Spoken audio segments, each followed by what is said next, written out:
Hello, everyone, and welcome back to my channel. This is Lady Freedom here, coming at you with another raw narrative.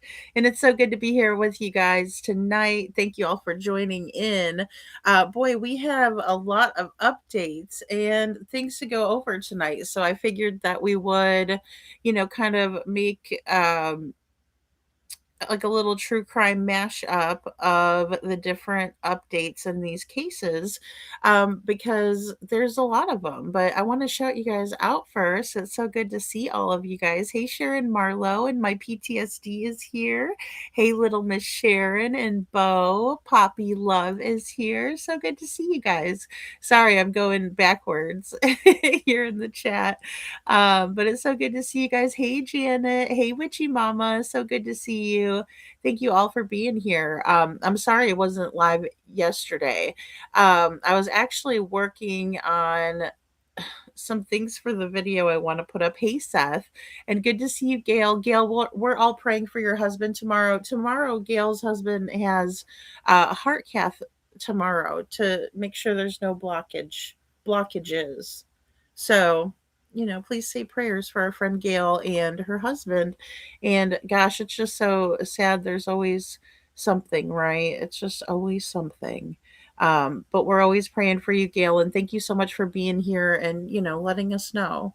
So, and tonight is a trigger warning. So, have you guys watched um Jack and Lily Sullivan's mom, Malaya Brooks Murray? She did an interview yesterday. Was it yesterday? I think it was yesterday. Yesterday. We'll just go with that. And I thought that that was interesting that she would come out. Like when I saw it, I was like, is that her? Because she looks a little bit different, but her facial features are very pronounced. So I did recognize her that way. Good to see you, Witchy Mama, and thank you so much, guys. We have flyers and things if you want to send out digital copies to friends. Little Miss Sharon has a magic number 5. I do like to say 5, but I figured sometimes that might overwhelm people. So, like, even if you do 1 or 2, and just, bug your friends a little and say, hey, can you pass this out? Especially once they see, Monkey Vaughn, he's so cute.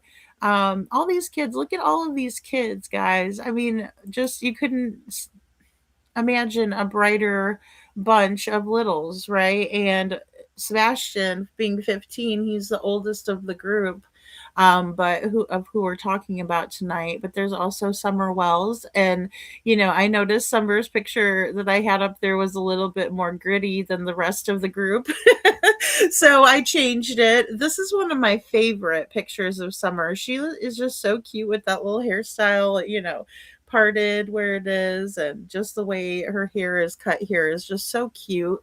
And it's still short, but it's so cute like that. So anyway, I use that picture. And Devlin Tate is still missing. Tamara played a joke on me today on Facebook, but I told her, I said I need to do a live on Devlin Tate. But again, guys, Devlin Tate's missing from Lake Odessa, Michigan, right? And he's also autistic. He's on the spectrum. He's got other issues that he was dealing with at the time. Just really seems like it would be so easy to solve. But again, he's been missing, over, well, it'll be coming up on 2 years. Is that right? Yes. So, um, it's just terrible that kids are just kind of going poof or vanishing um, into thin air. So, and hi, Susanna. Good to see you. Hey, Stacy. Good to see you. And thank you for being here. Brenda Calvert is here too. Hey, Brenda. And Stephanie is here. Hey, Stephanie. So good to see you guys. Hey, Sabrina. So, yeah, we have a whole mashup. And then Deception Detective also said that I think the title of his video was Worst Interview Ever, in all capital letters, ever. Which I was like, wow. So we got to watch that because it's a short one. So I figured we would watch Malaya, her new interview And then also what Deception Detective thinks, oh yeah, he made like an 8-minute video, and he's always like, if you want a part two, and I'm like, well, of course I want a part two, let's do a part two. But so yeah, very much so trigger warning. And it's just weird how these kids just, oh, here they come. They were just gone. They were just gone. They were playing and then they were gone. So in all three of these cases, we have mothers that said they were playing and then they were gone. Okay. So that's the connection that we have with these three cases. And also, I wanted to share with you guys about Haley Busby. So Haley Busby has an army, and much like our friend Seth, her father does a great job of advocacy for her. And so I thought this was the coolest thing ever. I know a lot of people don't have Facebook, or maybe don't go on it a lot. Try to go on it more often because I realize a lot of people use Facebook still. It's very popular. And you can find out a lot of good information on Facebook. So I do follow Haley's group, and they tagged me in this today. And I just Haley's cases, it's so hard because she's such a gorgeous girl, right? And her story is extremely sad. This guy that she met online, he totally groomed her for a year and a half, and just, of course, ladies, and I'm not saying that women don't do it too, but for this intents and purposes, you have a younger girl, an older guy, and he's laying it on thick, right, ladies? He's like, oh, telling her everything she wants to hear and all of this nonsense, right? It's not true. He's a psycho, right? Lo and behold, he's a psycho. And I'll say, I say this all the time, story of my life, right? But I'm still alive and she's not, right? And this is what's sad about Haley's story is that she trusted this guy and really, really liked him, met him in a public place, like at her job, right? She was lured off of um, different apps, right? And so they met online, and he had asked her to go into different apps. One of the apps that they ended up in is called Session or Sessions. And those conversations are double encrypted, so no one can retrieve them. Okay. And it's very dangerous. So if you do have teenagers, just know about that app, please, because it's scary, especially when somebody wants to take you off into some obscure, double encrypted communication. I mean, that's a big red flag. And it's so sad because when you trust somebody, you think that they're not going to hurt you. So even if they ask you to go into said chat room or whatever app, then you're not really going to think that they're trying to lure you in to hurt you. But that's exactly what he was doing to her. So her father said, no, we're not having this. And he's been doing the most to put out a pink alert, because when Haley did go, she ran away with this guy willingly, right? And they did not have a pink alert. They did not have the Amber Alert criteria that fit. So Haley didn't get an alert. And he was able to take Haley across into Ohio, right? She's 17 at the time. She's 17 forever now because of this monster. And he just has a real cocky lawyer. It's a real terrible thing for Haley, but her family is definitely making it more helpful for other families. HR 9236, sorry, support the Haley Act, strengthen the Amber Alert, right? A pink alert. Every second counts. Protect our children. Every second counts, you see, because Haley was taken from the Indiana area and brought to Ohio. So if somebody would have been able to identify her, I know, Brenda, it's like older people, but there's so much good information. Yes, Crazy Bird, she did pass away. He killed her, and they found her in a wooded area. That's why it's so important, guys, like with the littles, make them understand that this could happen and what the red flag should be. There is a little coloring page that I posted before that you can print out, and it's about Haley's Law, and it's about um, internet safety, right, and things like that. So, HR 9236, the Haley Act, modernizes the federal Amber Alert system to reflect today's threats and improve the response for endangered children nationwide. See where you or see where your reps stand, right? See where your representatives stand on these issues of protecting our children. It is so important, hands down, the most important thing, right? Elderly, veterans. There's a lot of people that need to be protected, and children are one of them. Arguably the most vulnerable of all of those people, right? We need to care more about the children. We need to care more about everybody. Hey, Shadow. But the children need to come first on this. Who cares if you get an alert on your phone? Turn it off if you don't like it. Um, so let me make this a little bigger. This is how many people are pink, right, in the area. This is what I would like to see for Sebastian's Law. Also, something like this where we can gauge our results, where we can gauge what we're doing and see it happening. I want it to be like a green flood, right? Or green also, and then pink and green. And those two colors go really great together, by the way. Liberty, good to see you. Hey, Liberty, I hope you're doing well, girlfriend. I'm glad you're here. So, we need this. This is what we need to see, and I was like very excited to see this.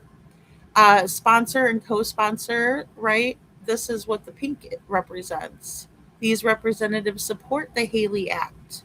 Okay, the Haley Act. We still have the original petition. Now, what I want to do is make sure that we're sharing the correct stuff here for Haley, right? Because it's so very important, guys. This is like something I'm super passionate about because, I mean, I don't care how old somebody is or if they fit what criteria. Now, I like the pink alert or I like the alert with a color because I think that helps people recognize people, such as a child that may be, a vulnerable child, right, with autism, an autism alert. But I think those things are good. We have to know who we're looking for, right? And it's just very important. And I love petitions. I've seen them work. I've seen them in action. And this is what I love to see because it just shows that all of us together, we the people, we are the ones that call the shots, right? We are the ones that need to stand up for what we believe in and push these people, these politicians, to make a change. Okay, so not yet supporting are all these sad little suckers right here. Look at these little squares. We need more. Look at you. You're right in the middle of pink. You better turn. That's all I got to say. These representatives have not sponsored or co-sponsored it. Get it together, peeps. All right. So, these are all of the people that like to do it, that would like to sponsor or co-sponsor, and these are the ones that aren't supporting yet. So that's 3 out of 9 people, right? So these are the people that we would maybe want to speak with about helping us with Sebastian's Law in Indiana. So any of our Indiana folks out there that would like to speak with these caring representatives that you could see that they do want things to move forward to protect children, right? We need that. So, well, good. Oh, I'm so glad. Oh, good, Liberty. I'm so glad to hear that. Yes. Oh, that's fantastic. Yeah, because I mean, I would much rather be at home for sure. I don't like being in any of those, like, well, I don't even like visiting sometimes, but I will. Um, so this is interesting comment, right? They're asking one of the congressmen, how many more innocent children in Indianapolis have to disappear before you open your eyes, right? We need people to open their eyes. Help turn Indiana pink. Every district that turns pink represents another U.S. representative standing with children and families. Contact your U.S. representative today and ask them to co sponsor H.R. 9236. That's Haley's Act. Together, we can strengthen the federal response for endangered children before it's too late, right? And they got a little bullhorn right there, and it says, tell Congress to pass the Haley Act, modernize the Amber Alert, save more lives. Doesn't it just make sense? Doesn't it just make sense to do that? I mean, I don't see what the big deal is. I don't see what the holdup is. Why aren't they just doing it now? I mean, I get it. We have to have everything. I mean, there's a process, I guess, for everything. But hey, Holly, good to see you. Good to see you, Holly. So, it's just so important. And this is how we can see people getting together and doing something good. And so, aw, just Haley's so beautiful. All right, so and it breaks my heart because she just reminds me of my daughter, and I just get a little emotional with her case. I can't lie, I just do. Today we celebrate another important step forward in protecting America's children. Excuse me. Thank you to Congressman John. Sorry. Thank you to Congressman Jim Baird for becoming a co sponsor of H.R. 9236, the Haley Act. Your support helps strengthen efforts to modernize our nation's alert system so law enforcement has additional tools to respond when a child is believed to be endangered. Every child deserves the best possible chance to be found safely, and every family deserves to know that our laws continue to evolve to meet today's threats. And that's the biggest thing, guys, because that's another petition that we have rolling around here, right? Thank you to our wonderful mods. And that is for the Son of Sam laws to be updated. And that's Dom and Davian's law, right? In the horrific car crash um, that they did the Netflix documentary on. And it's been a big, um, you know, hullabaloo, I guess you could call it. I don't know. It's a shit show. But in Mackenzie Sharilla's case, right? And she's been trying to get out, but then nobody wants to let her little terroristic ass out of her troubles that she's in. And that's a whole nother true crime update. But I will be doing an update on that little monster pretty soon here. But I just it's more something. It's kind of like Gypsy Rose. Like I'd like to do maybe a story on the two of them, because I'd rather do the stories about the kids. Um, hey, Thomas Randall, good to see you. Hey, Tina, good to see you, girl. Thanks for being here. I'm going to rescue her in a few days. Well, good, guys. I'm glad you guys are here, and thank you for watching. Um, I know. Such a waste. Such a waste. I know. I know. And it just, you know, that guy was a real snake, right? And I don't know, it's terrible. Nobody could have really foreseen it come, I mean, we see him in the jail photos and his hair is all crazy and everything, but I'm sure he cleaned up pretty decently. And he built her trust. And thank you, Holly, also for the jewels. That's so sweet of you. And Brenda. Thank you for the jewels, guys. Good to see you guys. Welcome in. So, this is wonderful. Jim Beard is a good guy that obviously cares. And I love that because that's who we need supporting these laws and everything. Yeah, see, this is another one that needs updated, right? It's like about the older son of Sam laws need to be modernized. I think it's such an important thing, right? And that means that these crazy killers and bad people cannot profit off of their crimes that they've done, right? I mean, because look, we all would like to hear what they have to say, but it's still a horrible thing for them to be so heavily monetized.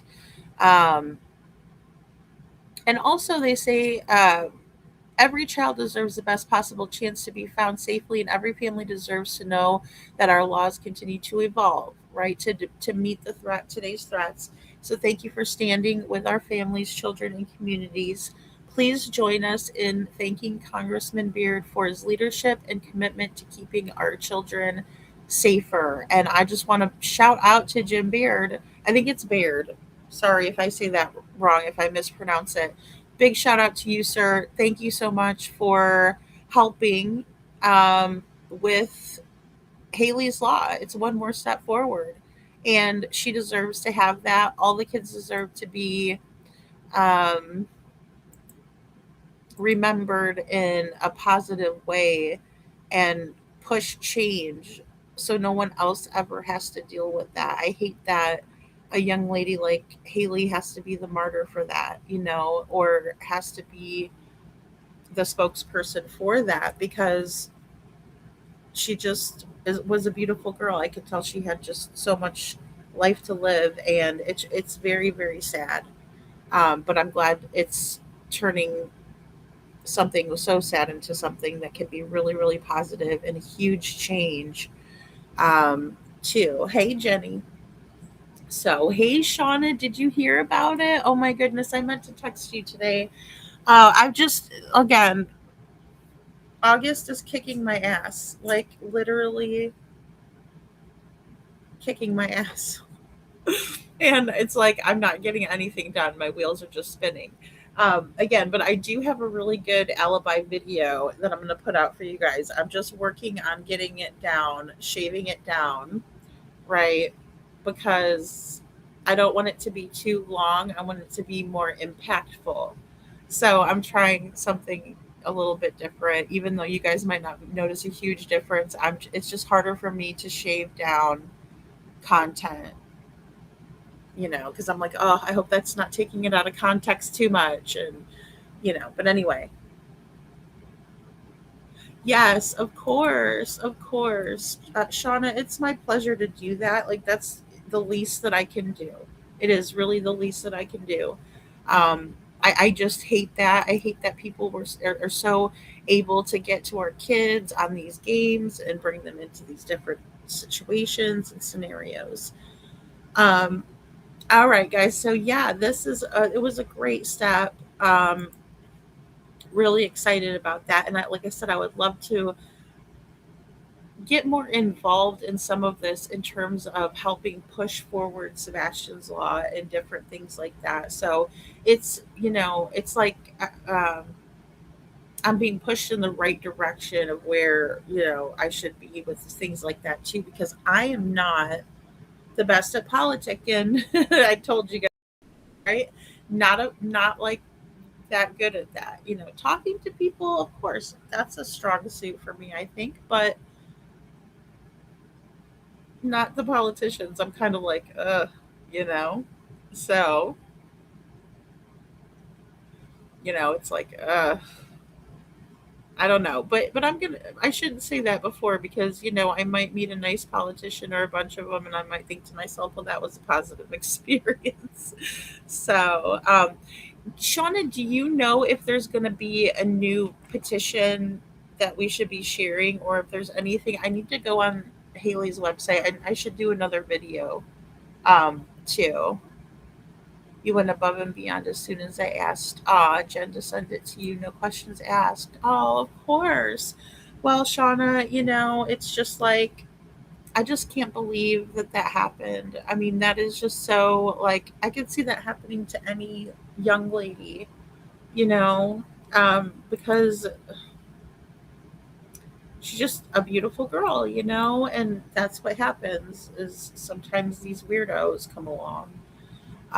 So Liberty, you love politics? Oh, good. Grassroots is where it's at, she says. Well, good. You guys, I need the help. I need all the help I can get.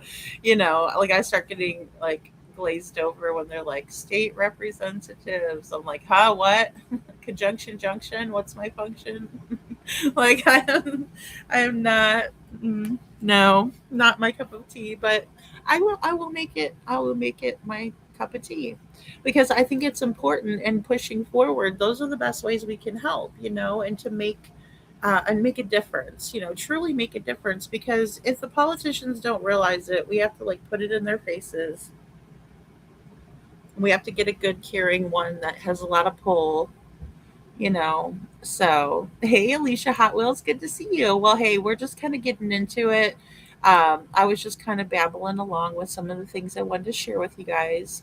And then, of course, Haley's Law, too. So, but yeah, I want to make another video too for Haley and, just kind of put in some of those stats. And like I said, Facebook is really a great resource because you can join the groups and, find a lot of good info in there. So let's change gears over to Malaya Brooks Murray, right? So she is mother of missing Lily and Jack Sullivan.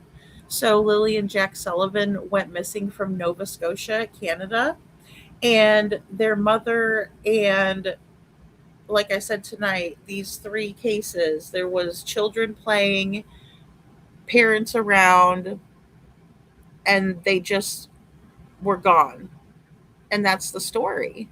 And but her Malaya Brooks Murray and her boyfriend, father of her other little baby girl, uh, Daniel Martell, were all home when, and also Janie was in a camper, kind of like Grandis, and that brings us to summer.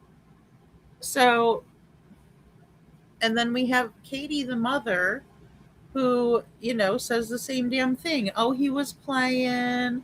I told him to go to bed. He did, kind of a thing. So, um,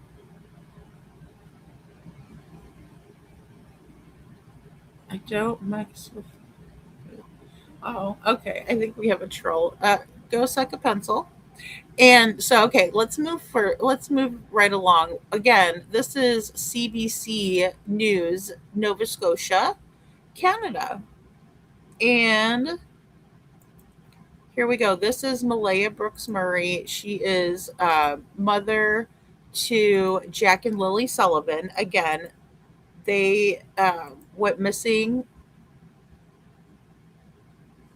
Oh, here we go. Out of her care. And the story that was given initially, I just put that out there just, for a reference, was that, her and her boyfriend were in with their little baby in bed and they could hear the kids playing until they couldn't hear them playing anymore. So here we go. People who are close and know me know that I would never do anything to my children and that I love them very much. Thank you for doing this. Malaya, it's been more than 15 months since you've seen Jack and Lily. How are you doing? Not good.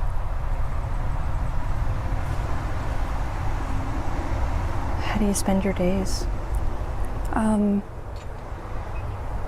Just one day at a time, surrounded by family and friends and support systems, going to therapy regularly. I do a lot of art and I see my daughter. We always plan everything that we can to keep my mind busy. And I know we've heard others talk about Jack and Lily and they've described them, but you spent the most time with them. What can you tell me about Jack and Lily? Lily is a very bubbly little girl who always smiles and loves to pose for photos. She loves unicorns and LOL dolls and to dress up girly. She loves dresses. Just like me when I was younger, I was always wearing dresses. She always loved to pick out her outfits, and I would bring her some and she would pick them out. Jack loves bugs. He loves playing outside, digging for things. Anytime he got a new dinosaur, he was always excited and loves those dino smashers. Those were his favorite. They were both always so happy. And how were they with each other? They loved each other. They hugged each other. They would say sorry to each other. Sometimes they would get in fights with each other, but they would always make up. What do you miss the most about them? Everything. Their laughter, their smile, their hugs, their smell. I think it's just when you're a mom, your children have a particular scent that you never forget. And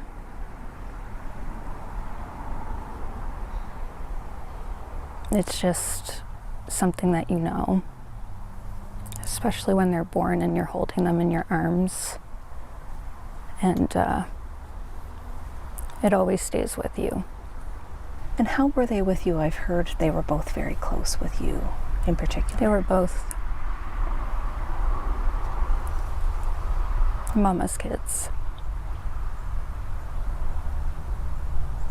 They love their mom. And you've been holding on to their things. You brought some with you today. Yeah. And you've still been buying things for them. Yeah, I bought them Easter baskets and Valentine's Day stuff, their Christmas stuff, birthday stuff, unopened cards for them to open when they get home. I have everything.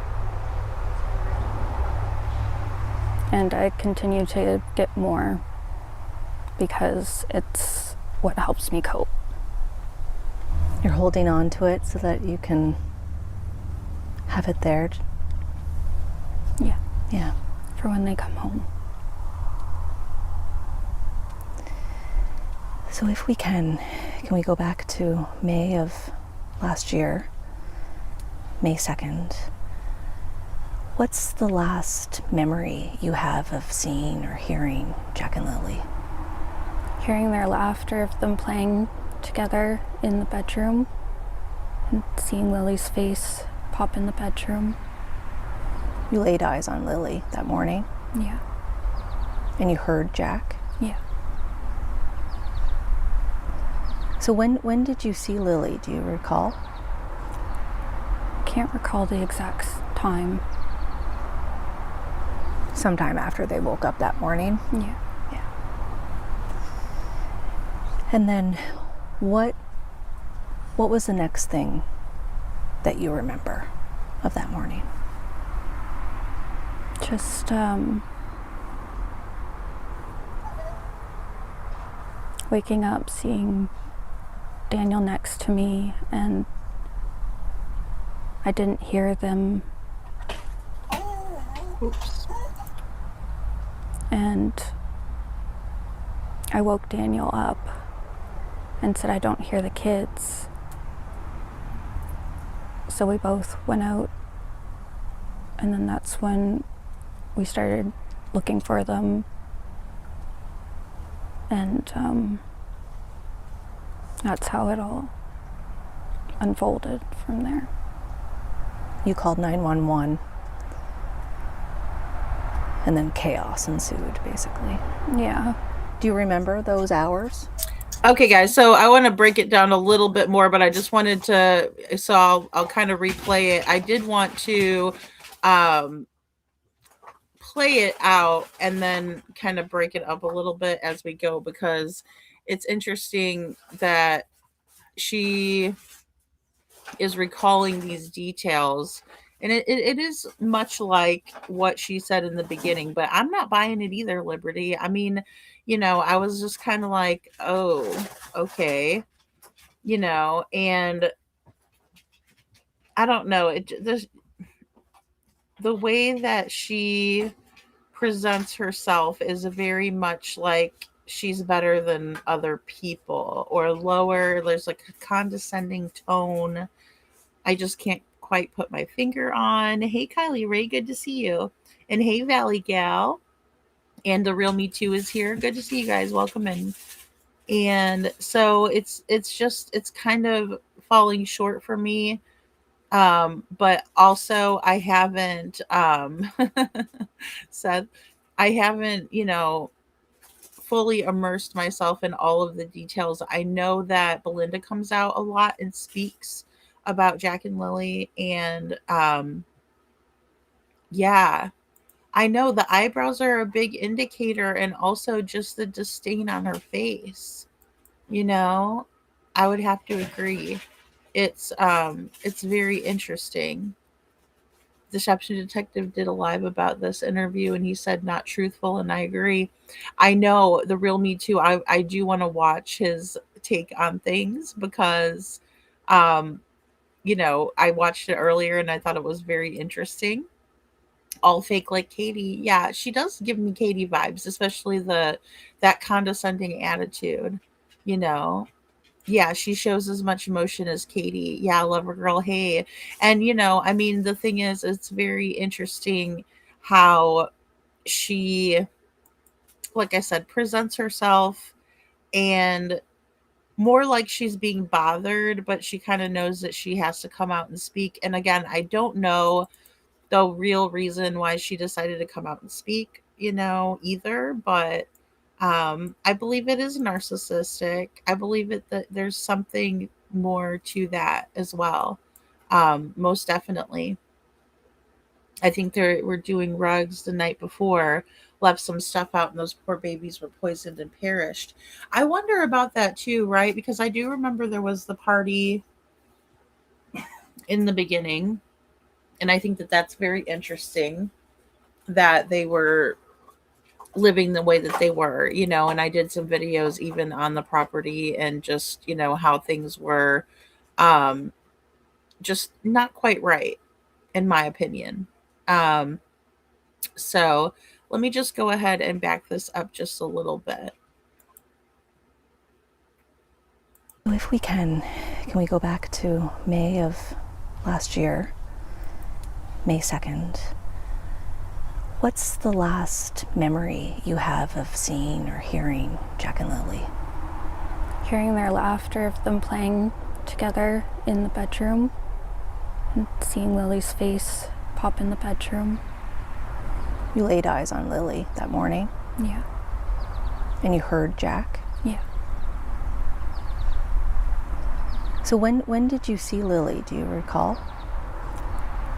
Can't recall the exact time. Sometime after they woke up that morning? Yeah. Yeah. And then what was the next thing that you remember of that morning?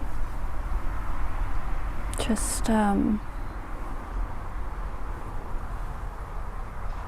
waking up, seeing Daniel next to me, and I didn't hear them. And I woke Daniel up and said, I don't hear the kids. So we both went out, and then that's when we started looking for them. And Okay, so again, just not believable in my opinion. And then she's not giving any specific details. She's really sticking to the story that she put out to begin with, and she's also not making meaningful eye contact in my opinion, except for at the end when she's trying to really convince her, and that's just my opinion. that's how it all unfolded from there. You called 911, and then chaos ensued, basically. Yeah. Do you remember those hours? The trauma is so severe to the point where, like, I block it out because it's hard to sit with it and sit with reality. And with no answers, I just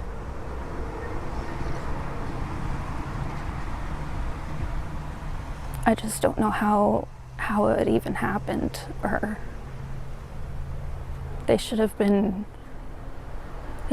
found that day, and an Amber Alert should have went out, and it should have never happened. In hindsight, what do you think went wrong? You mentioned the Amber Alert. Well, I asked the police for an Amber Alert, and they kept telling me one's going to be issued, and I'd go back another few minutes and they would keep telling me the same thing, and I just kept asking and asking, and all they sent out was that alert, and I don't feel like that was enough. The vulnerable persons alert, which went to 2 counties, basically. Do you think that they're in the woods? I don't know. I just want the police to give me answers on where they're at and bring them home. How do you feel the RCMP investigation has been going? It feels like I continue to get the same update over and over, and I keep asking for new avenues, and they keep saying we're working on it, and I just don't feel like that's enough. I feel like I deserve more than that, and I deserve answers on where they're at, and I need them home. In terms of the evidence, we know that searchers found a cluster of boot prints, one child-sized boot print on the trail, believed to be the size of Lily's shoe. What do you make of that? And the fact that there was another footprint found in a recent search. I don't know, because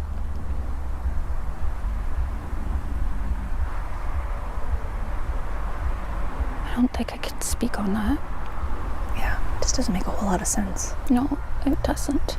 And the same with the pink blanket. Do you want to talk about the pink blanket?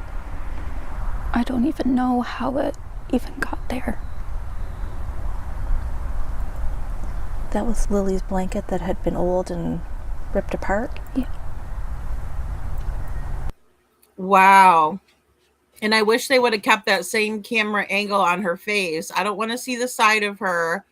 I want to see her facial expression through that whole entire thing.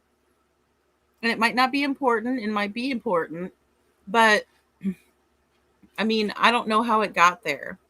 I can't speak on the boot, right? Just, the RCMP doesn't have any question or doesn't have any answers for me. Well, it sounds like you don't have any answers for them either. I don't know how all of this happened, but you were home when this happened. She says, first thing I saw him, she says, first I saw them, heard them, but when asked what you remember, she says, I remember waking up and seeing her boyfriend beside her. So which is it? Well, yeah, Rosebud, and that was the way it went in the beginning too. That was she was kind of like making statements like that about the fact that she couldn't hear the door from their bedroom, all of those things um are proving for her to be dishonest. And then all of a sudden it's like, oh, I can't answer that. I can't talk about the boot print, and again, that pink blanket, I know that was a hot button issue. Yeah, well, and that's why I know they gave her um a lie detector. Well, she's saying that they gave her two polygraph tests. I'm sorry, but both her and Daniel are full of it. Hey, Jules, good to see you. Oh, yeah, I think they are too. Exactly. Hey, Detroit Rock City. So, yeah, very interesting. Yeah, they stand by their man. Exactly. Well, and I know Daniel got in big trouble also. I kind of been following that a little bit as information comes out. So, very interesting. And had been presumably in the garbage can, but made it onto a tree a kilometer away. None of it makes sense, and I just demand answers. What's your relationship like with our CMP? At first, it was, I had to explain a lot, and, which I obviously didn't mind. I gave them everything that I knew and that I had, and that, but it seems like the relationship is kind of dwindling off because they're just not explaining enough. And I understand that they are busy and they have many other cases, but also I just feel like more should be happening. I know at points you were questioned heavily by police and even given polygraph tests. Did you feel you were interrogated? No, not at all. Did you ever feel RCMP were suspicious of you? I would assume at first because they didn't know the answers, but the RCMP know now. You've been polygraphed how many times? Twice? Twice. Well, and there's another contradictory statement, about the answers. Well, they didn't know answers. Well, they still don't know answers, but they do now know answers, right? No, I don't think so. I think you know the answer, ma'am. I think you do know the answer. And that's the thing that's who can really help crack the case are these parents, in my opinion. What was that experience like? It was nerve-wracking, mostly because of the question I was asked. The second one wasn't as bad because I had already been through one, but I understood why they had to be done, and I just got through it, and because I knew the truth. What was the question?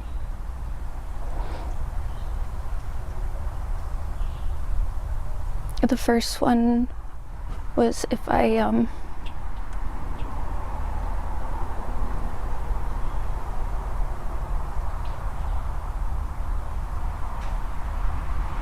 it's too heartbreaking to say. What was your answer? No.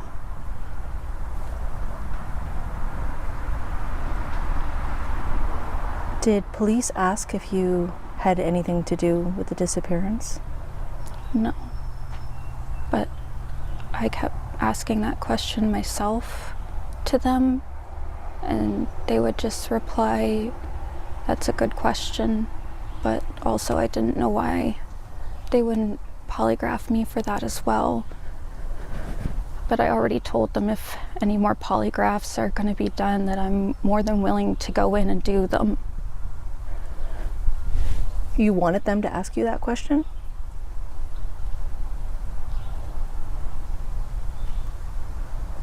Can I ask you that question? Did you have anything to do with the disappearance of Jack and Lily? No. What do you think happened to them?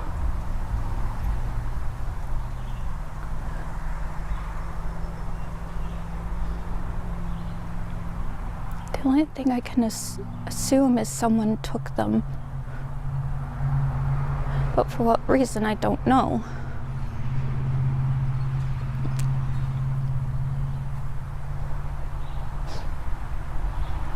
And it would have been from your home. Okay, so again, there's a lot going on, in my opinion. She's moving, her gaze away. She's not making a lot of eye contact. I saw you, Sabrina, in there too. I mean, it just screams deception to me. And as we're watching her deny this, she's not very convincing at all. I'm just going to back it up a little bit. Had anything to do with the disappearance? No. But I kept asking that question myself to them, and they would just reply, "That's a good question," but also I didn't know why they wouldn't polygraph me for that as well. But I already told them if any more polygraphs are going to be done, that I'm more than willing to go in and do them. You wanted them to ask you that question?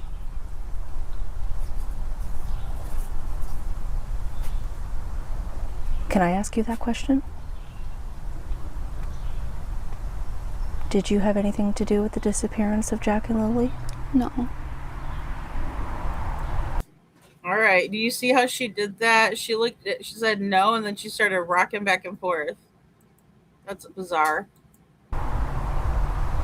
What do you think happened? Look at her. She can't even sit still. She was having some sort of bodily upper body movement right there. Can I ask you that question?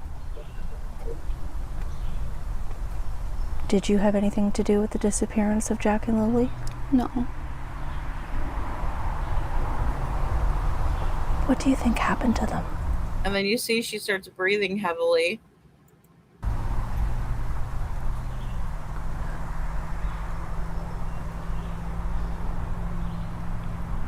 The only thing I can assume is someone took them, but for what reason, I don't know. You want us to believe you don't know anything about anything that happened, and that's bullshit.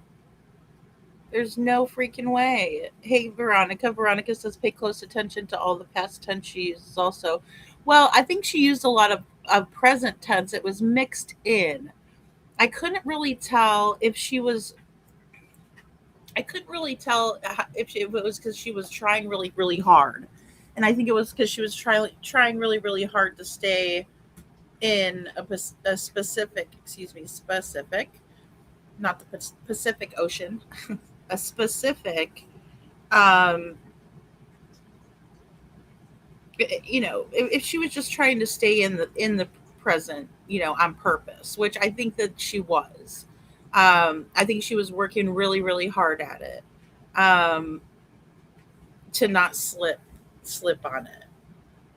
Because there's a couple of times where she does use past tense, but it seems to be appropriate in some of the circumstances, um, which is just really, I mean, to me, the fact that she doesn't want to look at the interviewer when they're asking her point blank questions, and also when she does look over, she's trying to see if the interviewer is buying what she's saying, in my opinion. Like, oh, okay, are you got it right? Are we good? Kind of a thing. Just looking at her then, but anytime else, she's staring off. And sometimes that could be because somebody's recalling something, of course, but it's just it always makes me wonder when somebody won't look me in the eye, especially when I'm asking them a serious question like that. And then when she's like, "Can I ask you that question? Since the RCMP never asked you that, can I ask you that?" And when she nodded yes, she didn't say, "Yeah, sure, of course," or anything. She was like, like she looked like she was, scared to death. Like, "Okay, I guess." And then the way that she answered, it's not genuine. You can make all of the facial expressions you want, But when I don't see one single tear roll down your face, that's emotionless, in my opinion. I don't care if your eyebrows are doing a dance.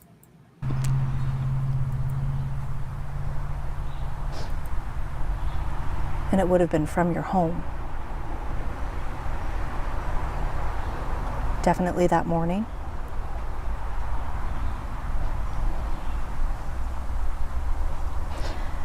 But I just want them back home.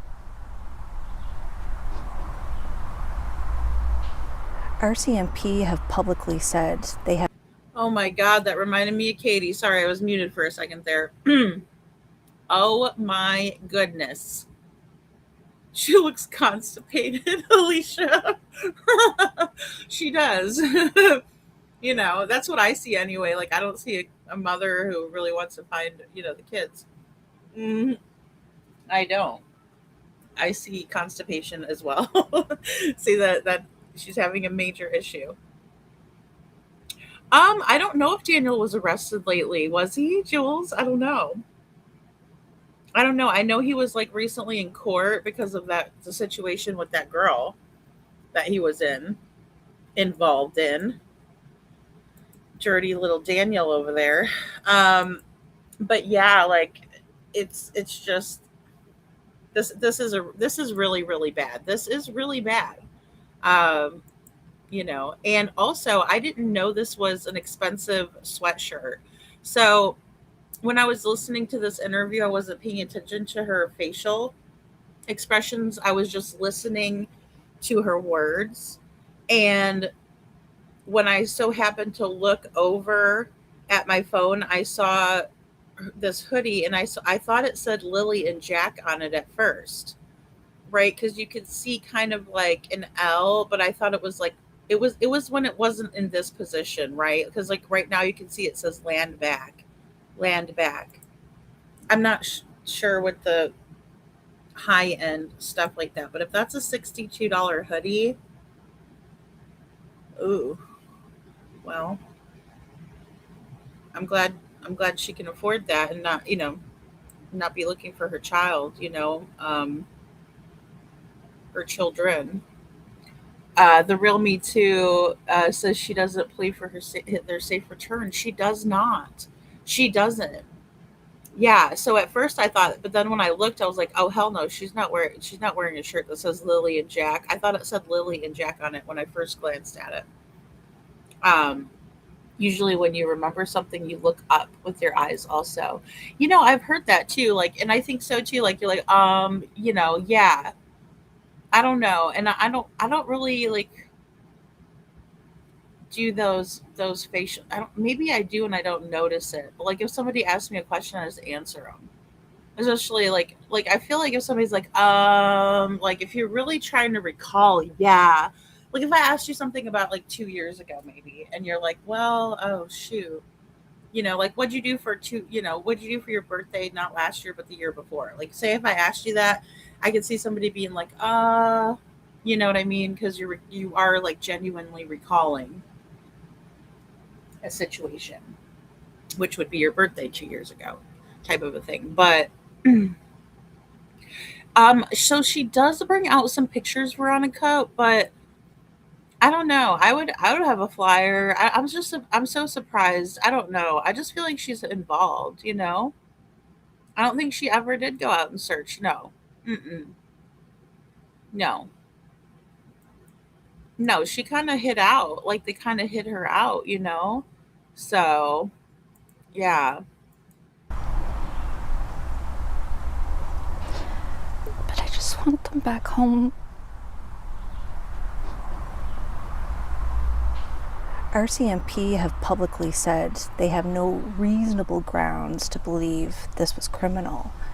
Do you think this was criminal? I honestly don't know. I'm just waiting for the police to give me all the facts. You think they're withholding from you? I feel like they have to protect the case, and I understand that. And even though it's hard and extremely frustrating, I just have to do what they say and pray every day that they bring them home. As you know, there's been a lot of accusations flung your way from Daniel Martel, your former partner, and his family, that possibly you or your family were involved in some way. What do you say to that?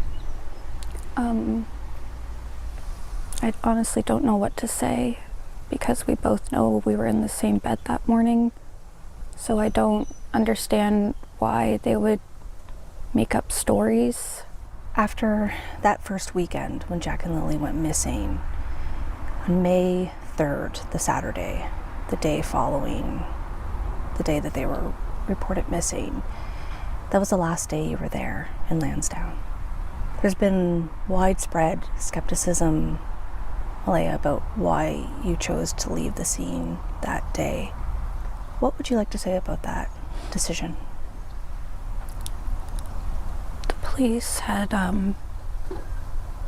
said that we should go and told my family privately to take me out of there. And I was in too much state of shock that I just wanted to be with my family and my daughter. I wonder if they gave her an evaluation. If she was so much in shock, then they should have sent her for a psych eval stat, in my opinion. Because, you know, as a mom, I would think I would be like looking for my kiddo. My both of them, I'm so we're so used to only having one missing child. There's two here, right? Jack and Lily. I mean, I would be looking for, but again, I don't have multiple children. I only have one. So, when I'm trying to recall or think of a word, I look up as if trying to look into my brain for the correct response. Well, that's another thing too, right? If you're like thinking of the answer, and that's a recall, that's recalling, recollection. Um, so yeah, that's a good point though, Alicia. That's a great point.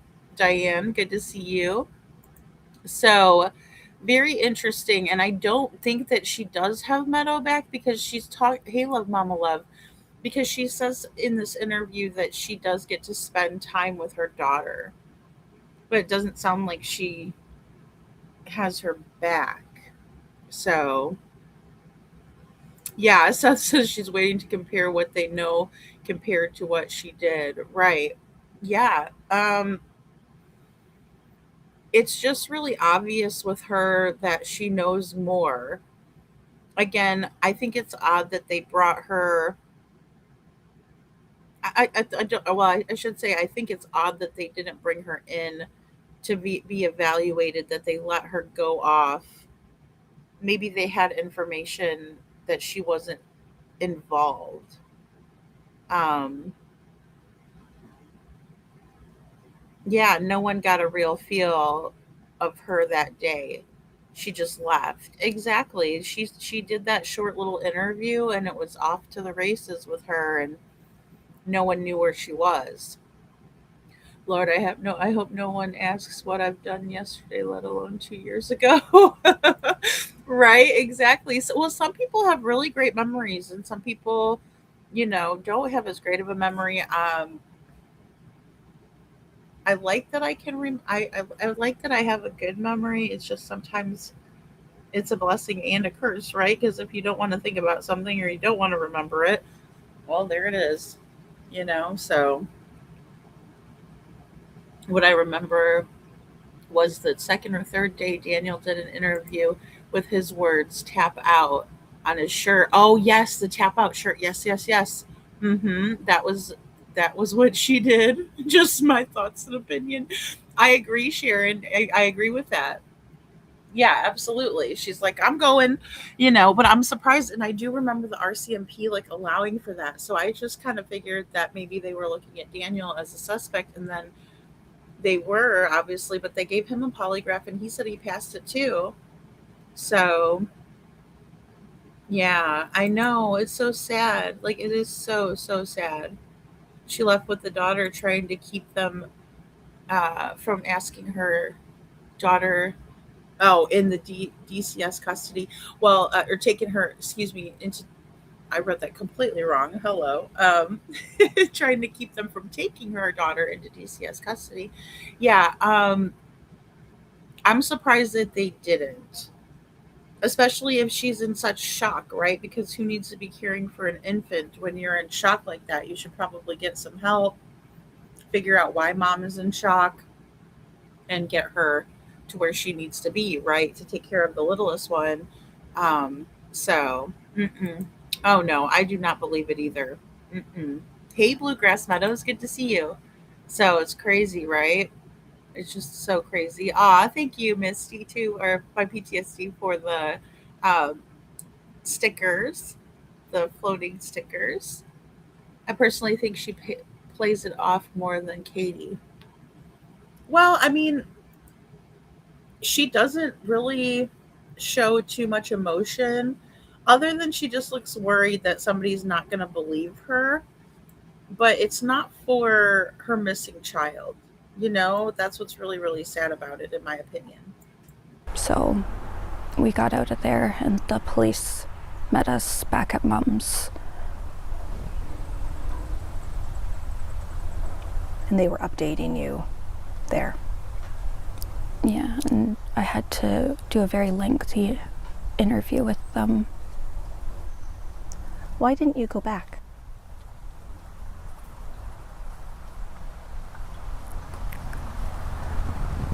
I don't think I can touch on that right now. Is there anything you can say about what life was like before May 2nd in the home with Jack and Lily and Daniel?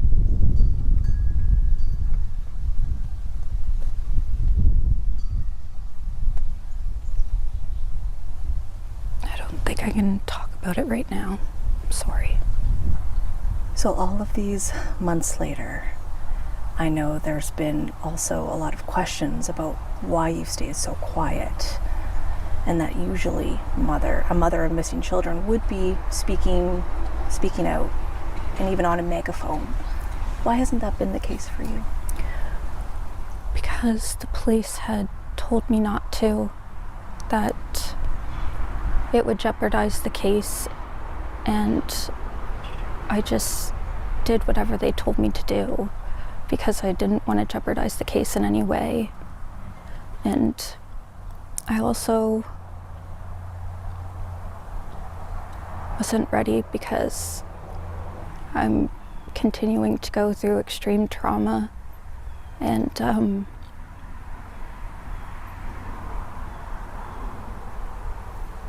even this is extremely hard for me. Oh, I bet it is. I bet it is. And why do they always make that face where they like purse their lips up? Is there a reason for that?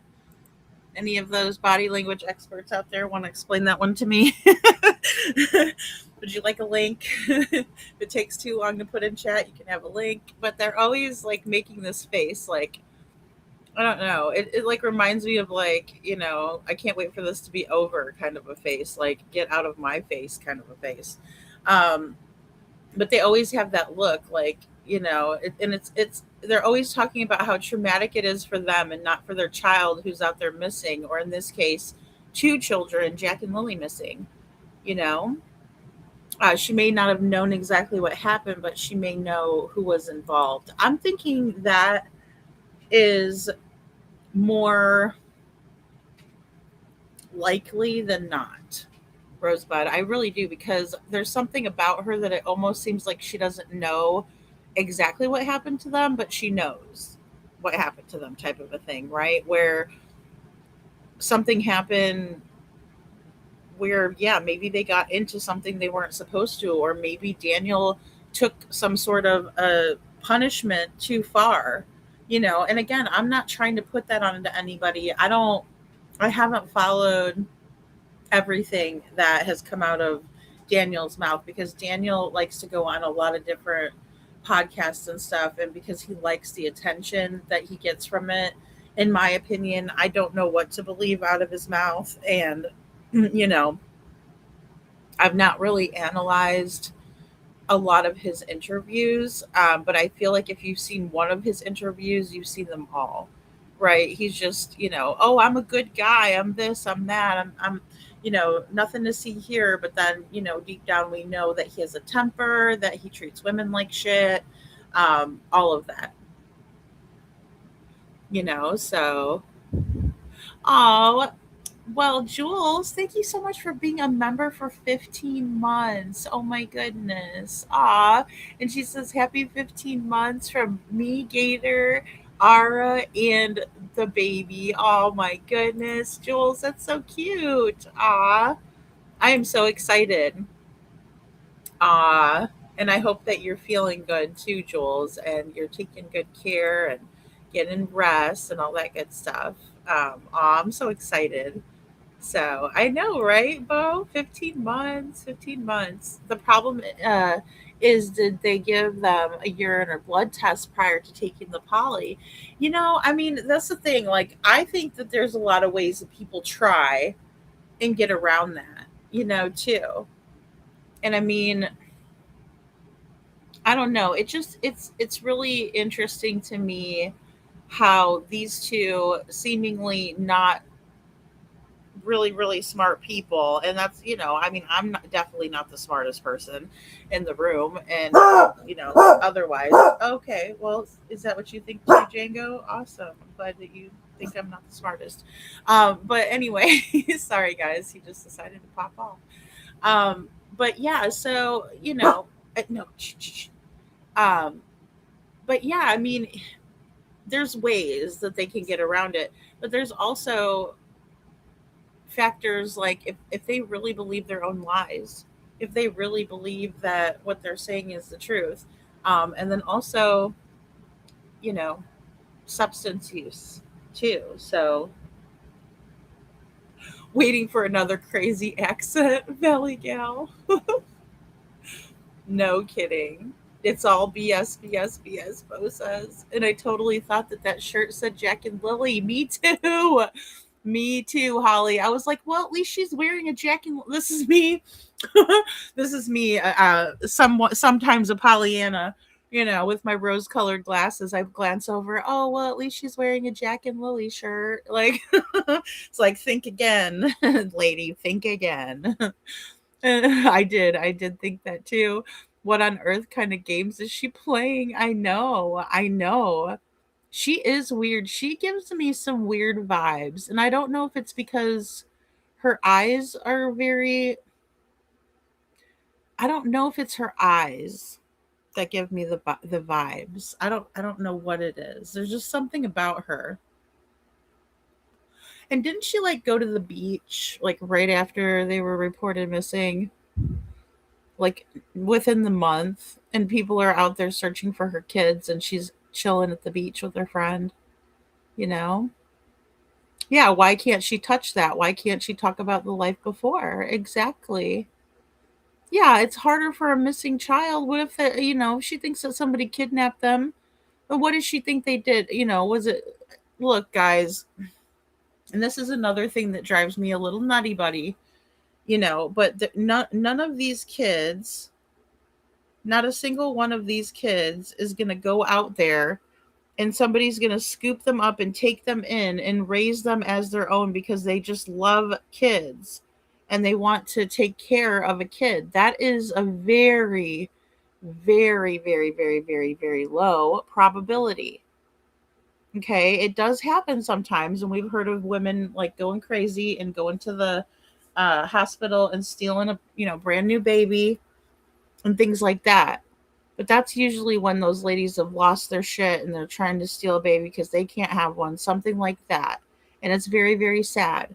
But typically, somebody's not just going to see Jack and Lily playing outside by their house and say, I want those two kids, and just pick them up.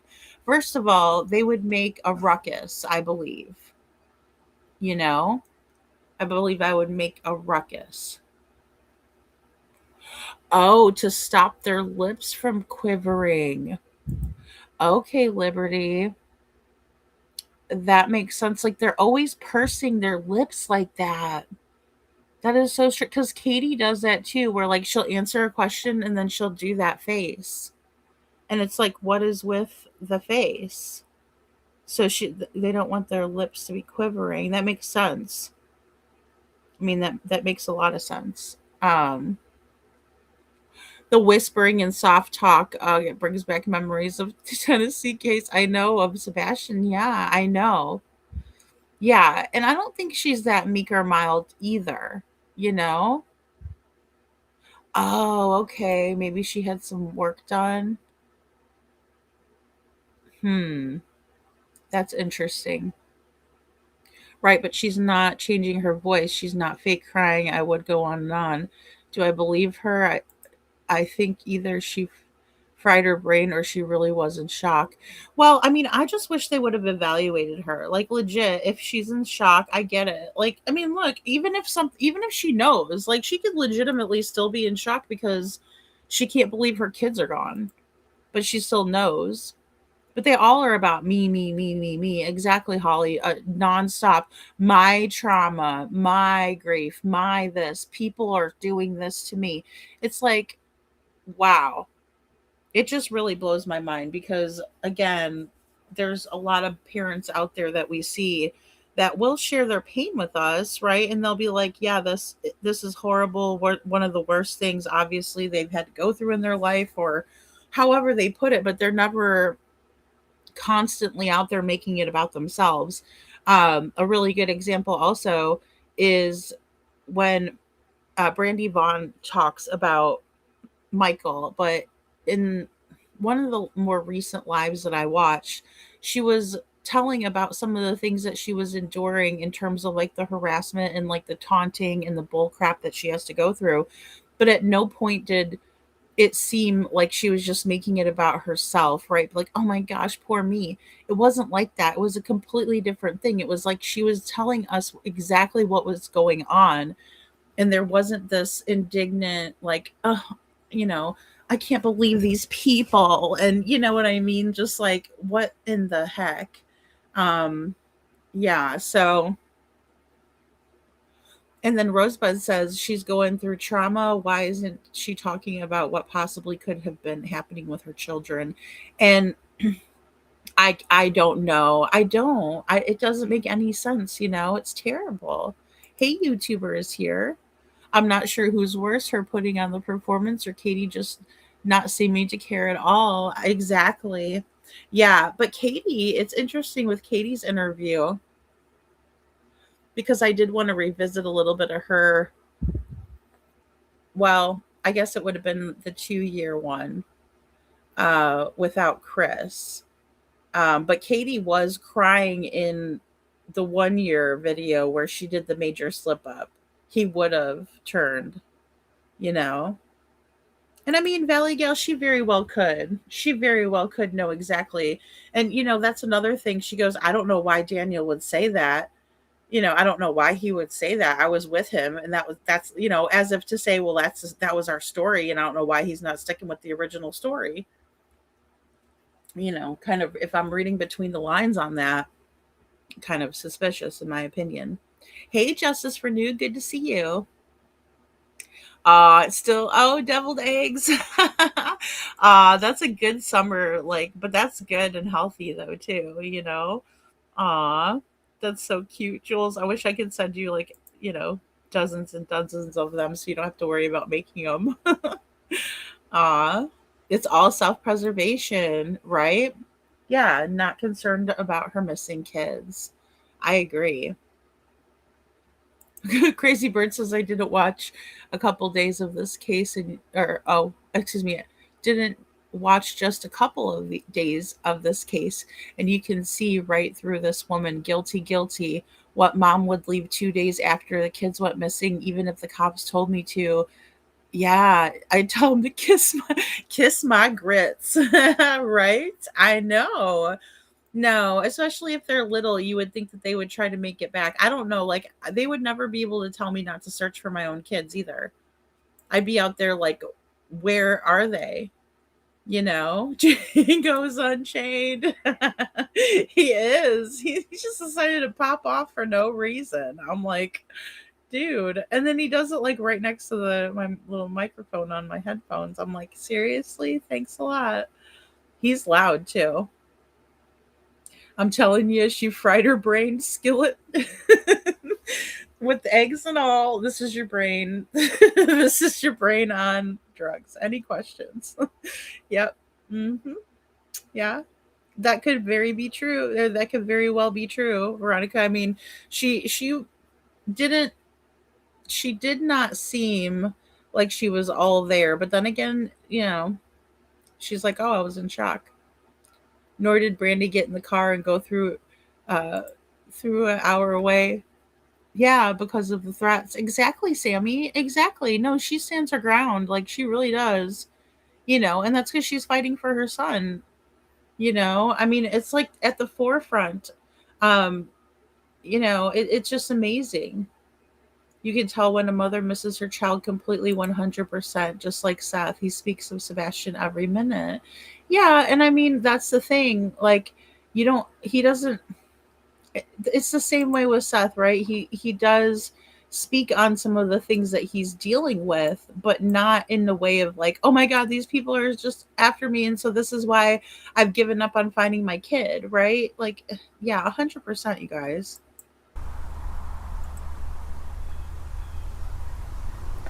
And there has been intense scrutiny on you and your family in the last few months.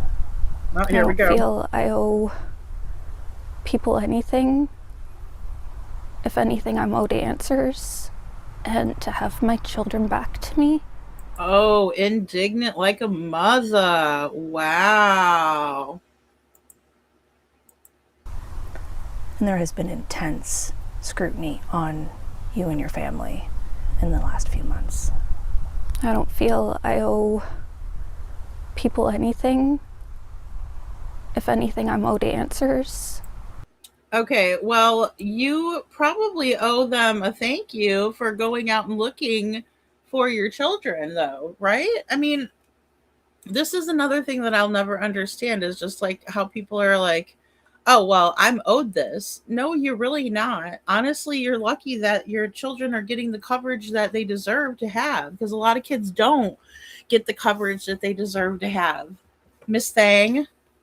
So, what's your deal? Because you need to be thanking those people. You do owe them a thank you at the very least. Like, what is this face, too, that she keeps doing?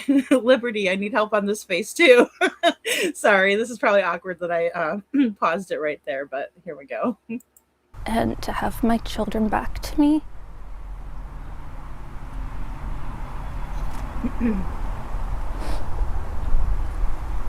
And I believe the police know what they're doing and that they're doing everything to find Lily and Jack and bring them back home to me.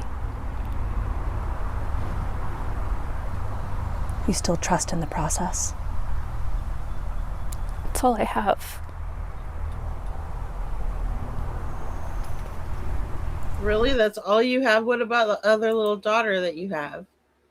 That's another weird thing right there, right? Because if you have another child, you're like, I have to keep going for my other child that's still with me, right? I mean, that's got to be the toughest thing. I'm not saying, oh, it's easy or anything like that. No, please don't get me wrong.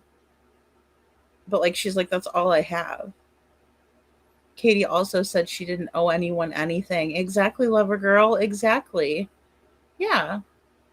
I'm surprised she's not like, oh, I wouldn't wish this on any of you. If she says that, I'll shit. I mean, it's like, really? Story makes no sense. First says that she heard them and saw one of them that morning, but then when asked later, what do you remember? All she says was remembering waking up and Daniel sleeping beside her. Yeah, it just doesn't add up at all. And how would you remember just that either? And didn't she have the baby in there with her? No, that does not make sense at all. I don't believe that at all. So why now? Why speak out now? I just feel I need to continue keeping their faces out there, that they're out there somewhere, and they see me on TV, they'll recognize me and maybe somehow they'll be brought back home. When you think of them today, where do you envision they are? Or do you? That they're being well looked after and they're together.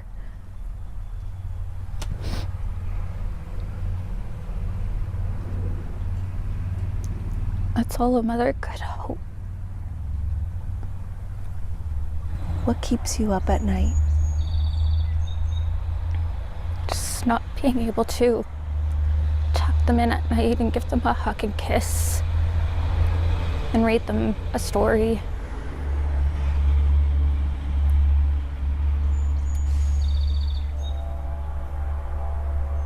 And sleep beside them.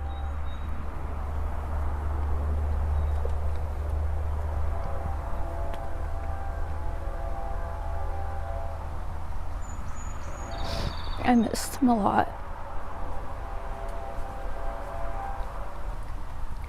I look at their pictures on my fridge and all over my walls, and I break down in tears because I miss them so much, and they need to come home. On Canada Day, you recently walked in a parade and there was a float for Jack and Lily, and you had some of their items that you made for them, keychains with their pictures on them, handing them out to the crowd. What was that like for you? It was very emotional, and I just kept walking forward and kept my head straight because I was doing it for them, to bring awareness to them, to keep their faces out there and bring them back home. It was a very large crowd, and that's not something I would normally do, but I did it for them. Okay.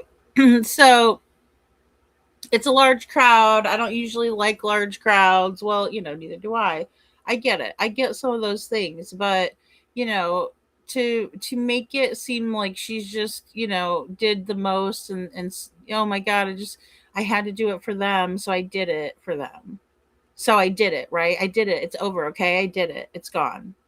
Right? I mean, again, it's just this petulant crap, right? Where it's like, okay, what do you want? A cookie? Do you want a trophy? Do you want a sticker? Do you want us to mark that down on the calendar that you did something for your kids that day? Because that's really messed up, in my opinion. And Witchy, I'm so sorry that you lost your daughter like that. That is so, so, so horrible. I mean, and Witchy says that the only thing that kept her alive was that her other kids needed her. Literally the only thing. And it's like, and thank you for sharing that, Witchy, because that's my biggest problem with her right now. And then to be like, well, I went and did it. Are you guys all happy now? You know what I mean? Like, you happy? It's like, well, not really, because you didn't do it right. Okay. No, I'm just kidding. But I mean, geez, Louise. Yeah, and exactly. Sebastian is worth everything I can give and then some.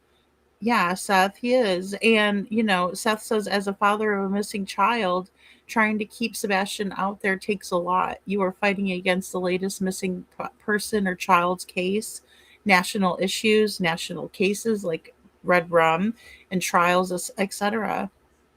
Yeah, I mean, there's so much, right? And there's so many things, coming up all the time. Absolutely. Yeah. And she should have been kind of out there. Now I'm glad she came out. I mean, I will give her that much, but I mean, it's really difficult to praise somebody that acts like this, right? It's just really difficult. Rosebud says, my opinion, she's scared to death, where Daniel seemed very confident when searching. Yeah. I agree with that too. I mean, she definitely looks scared and worried right here, but it's just not for the right reasons, in my opinion, you know? So, yeah, it's so much different, you know? So, aw, thank you, Justice for Noob. So, she doesn't mention if Jack and Lily were awake before she contacted the school to say they were not attending. How did she not know so early they were, quote, too sick to attend? I know, YouTuber, that is a great point. That has kind of escaped me. So I'm glad that you brought that up because that was another really big red flag, right? It's like, but she called them out, and then one of them wasn't as sick as the other, or I remember that being a factor too. Where it was like one was not very sick, the other one was, you know. She talks about being out there and being in front of the camera, hoping that they will see her face. How many times has she done an interview prior to this? To my knowledge, the only one she's ever done was when they were first reported. That's the only one I remember. So I think that's really interesting. Yeah, that's a great point. That's the only one that I know of. That was a big step after remaining, quiet and not in the public for a long time. What was the reception like from the crowd? I'm at the point now where I can't worry about what people think of me because people who are close and know me know that I would never do anything to my children and that I love them very much. All right. She never said, I can't worry about what the public thinks of me because I know that I didn't hurt my children. Boom. End of story. That's it. No, instead she's like, people who are close to me know. No, we don't need to hear what they think of you. They probably think you're a doll. They would probably send you commissary for ramen noodles. They'd probably send you money for peanut butter. They probably send you money for time on the iPad and all of that jazz. Great, grand, wonderful for them. What was the reception like? You didn't answer the question. She dances around a lot of these questions. Oh, the people that are close to me, no. Now, that's the only time she seems like she's about to cry. Again, for herself. Same thing we see with Candace, same thing we see with Katie. They're really worried, and it evokes genuine emotion when they're talking about themselves. It's the damnedest thing. Hey, Kylie, good to see you. And also Claudia. Welcome in, guys. So, very interesting. And again, that's not what was asked of you. And all you had to say was, it doesn't matter what they think. I know that I didn't hurt my children and I'm doing everything to find them. But you still, you really aren't. You're doing the bare minimum and you're doing it, um, like, I'll get this over with. I suppose I'll do it.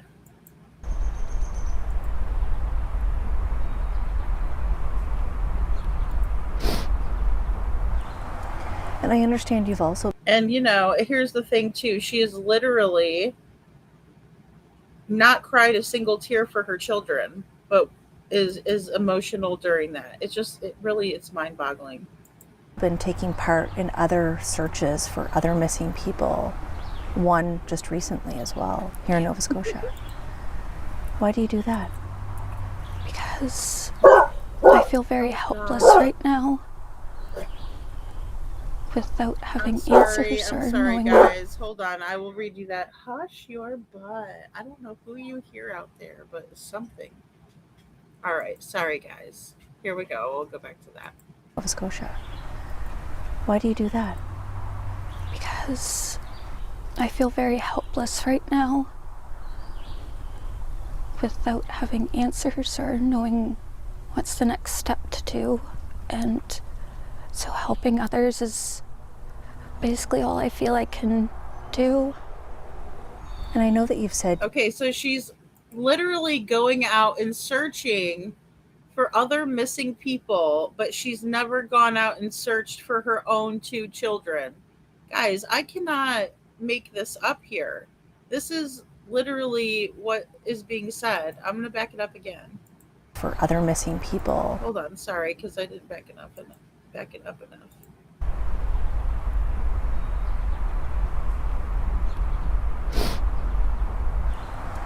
And I understand you've also been taking part in other searches for other missing people, one just recently as well, here in Nova Scotia. Why do you do that? Because I feel very helpless right now without having answers or knowing what's the next step to do. And so helping others is basically all I feel I can do. And I know that you've said you do your best to drown out the noise and not pay attention to it, but we know there's been a lot of public skepticism and criticism.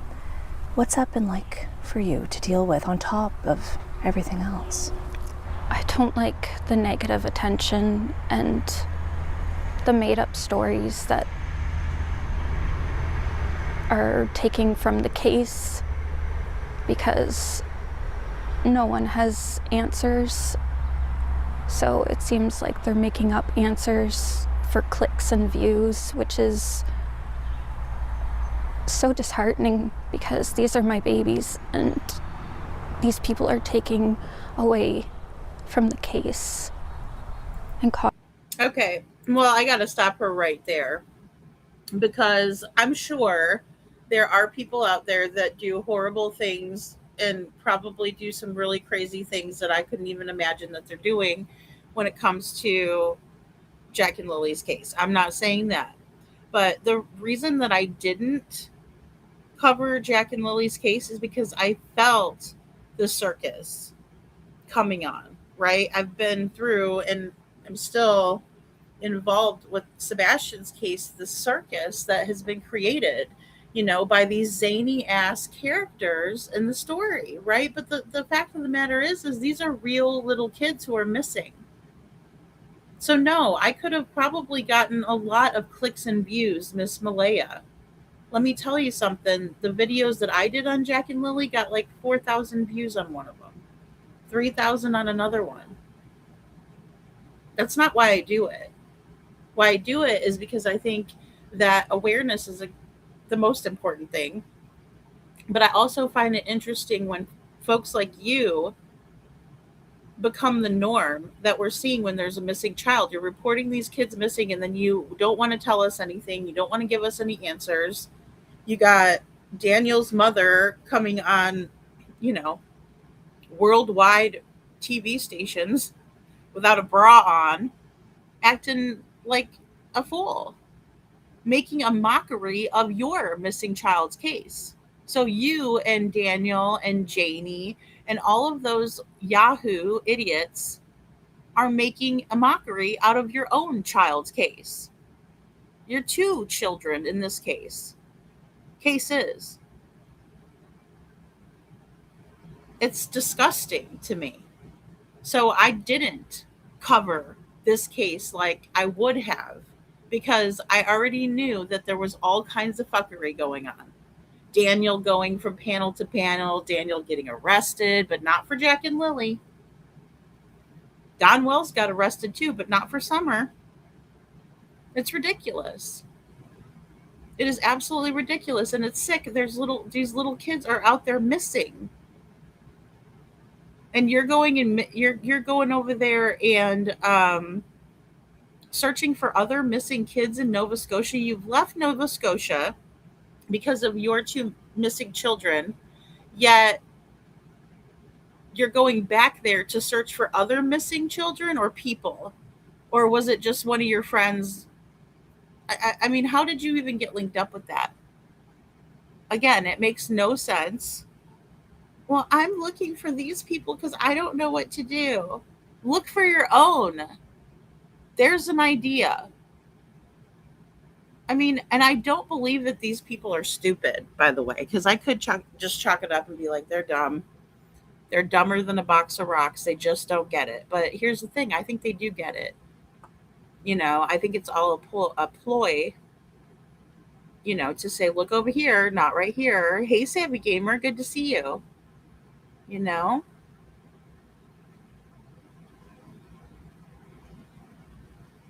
Oh. Oh, YouTuber says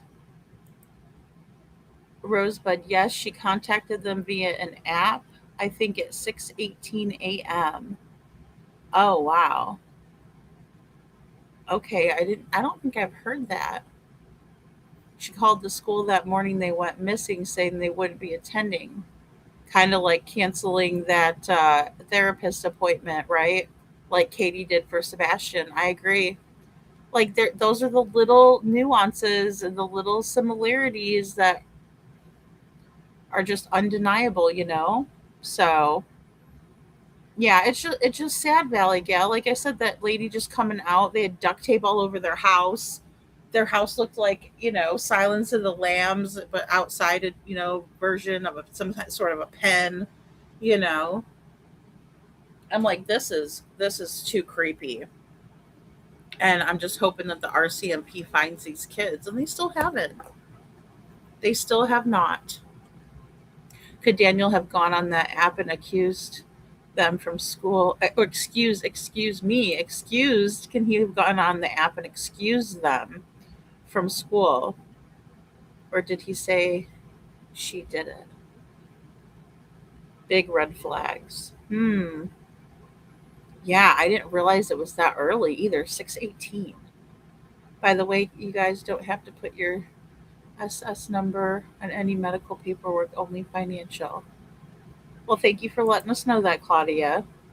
Yeah, it's dangerous to be giving people the social, right? No, it's a big bunch of baloney. I know, lover girl. It's such bull crap, isn't it? Her searching for other missing people reminds me of Katie going on Duchess to raise money, not at all to help find Sebastian, but for all the missing kids. Exactly. Lover girl. Or Chris Proudfoot being like, we need a national day where all of the YouTubers get together and do this for all the missing children, not just Sebastian. Oh, yeah, let's water it down. And here's Seth fighting to keep Sebastian's name out there. It's crazy. That is so crazy. It is a lot. It is a lot. And it's just so sad. I mean, these little ones are so cute. And I'm sorry, I'll hide this really quick, but that's Jack and Lily Sullivan. They're adorable, sweet little kids. And it's just so sad to think that they're still out there missing. Yeah, no accountability. No accountability, Janet. Oh, it is so sad. I'm pretty certain DM and M did it. Oh wow. Wow. She is really tall. I didn't realize like how long her legs were until this interview because she's wearing those shorts. But then also when she stood up, she's tall. She is tall. I don't know why I thought she was shorter or whatever, but yeah. National YouTuber Day priorities, dude, right? Seth's trying to pass a law, not a YouTube day. Yeah, exactly, Jules, exactly. So it was by the app. It was by the app, huh, Veronica? Mm. Wow, that's so interesting.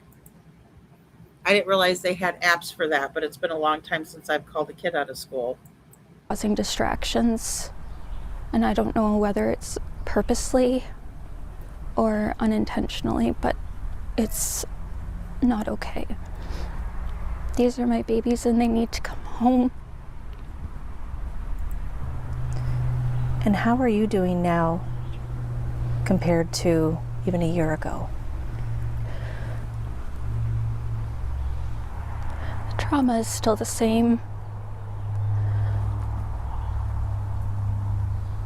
I can't sleep without my medication, so it's extremely hard.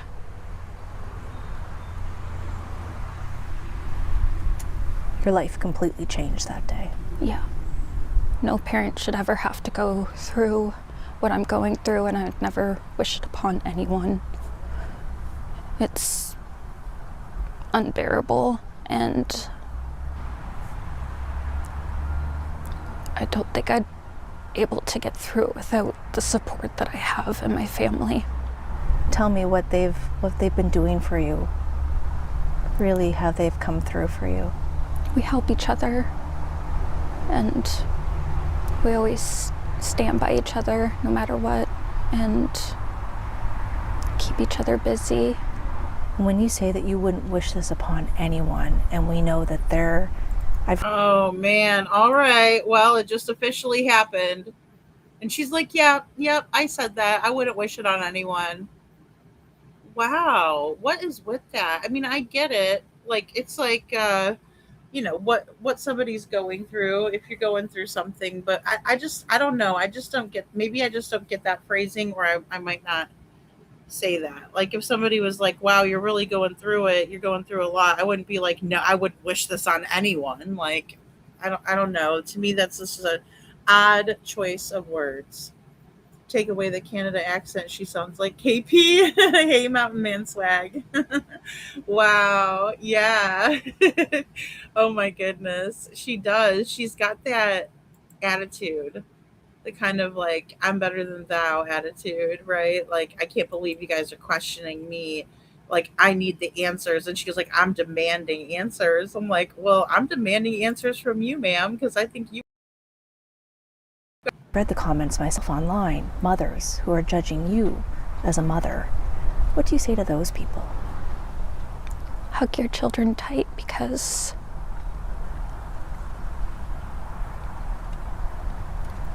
this could happen to anyone, and you just can't point fingers. I feel they don't understand the situation entirely, so they just. Okay, well, you're up here talking. This is a good opportunity for you to explain the situation entirely, but you're choosing not to. I would wish this on anyone. Well, okay, good. We've established that.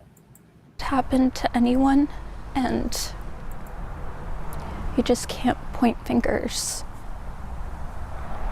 I feel they don't understand the situation entirely, so they just go off what's being put out there. No, she's wearing booty shorts and a hoodie, Valley Gal. She's wearing booty shorts and a hoodie, you know. Um, but right there, it looks like just no, nothing. But from the side view, I think that's why they kept on switching it up, so we could actually see that her shorts, because like they are there, but And I guess they could say all the cruel things that they want. At the end of the day, I know that I'm a good mom and I love my children very, very much. And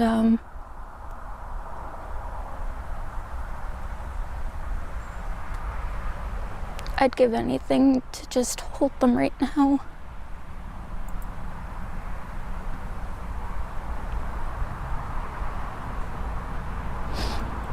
Malaya, what would you like the public to know? If there is anything you could say.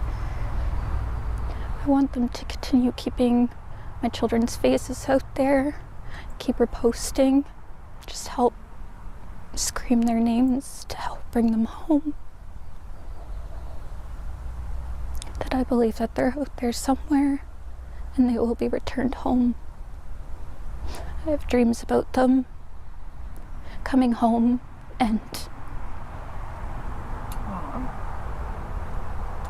I believe it. wow. And there's just so adorable Lily with that little smile that she does. She is just too cute. Too cute for words, those little pigtails. And it does look like she would dress her and take care of her and like do her hair and stuff. Like I don't know.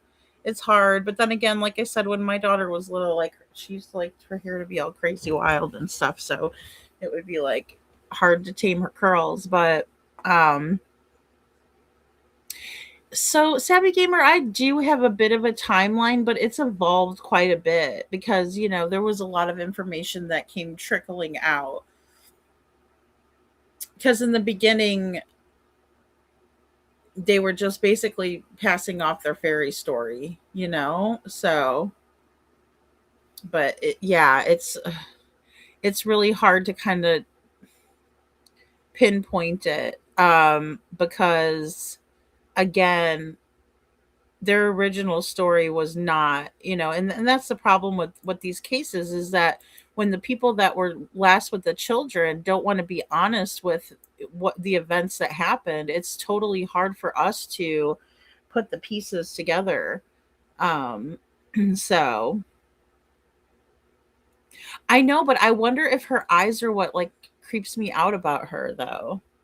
Like, she does have really pretty eyes, like that's why I didn't want to be like she it's just something with her eyes, like maybe, I don't know. Why don't you keep your mouth your or why don't you keep your children's names out there? I know, I don't understand that either.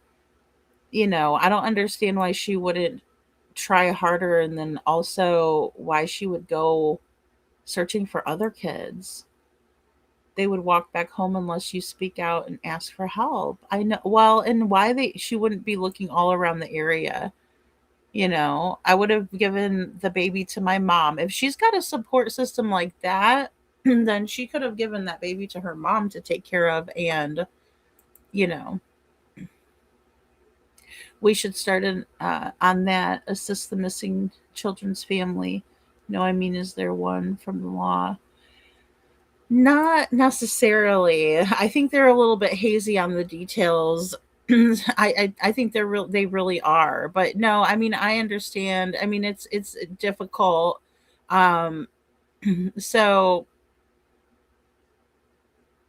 yeah, in this case I definitely think the parents are involved, and that makes it harder because, you know, it makes for a little bit of a rockier territory, when it comes to getting answers, right? Because they're not going to be truthful with us if something happened, like an accidental, um, drug situation or something like that. I mean, there goes Janie. Like, look at these. Not Justin, but I mean, look at these guys.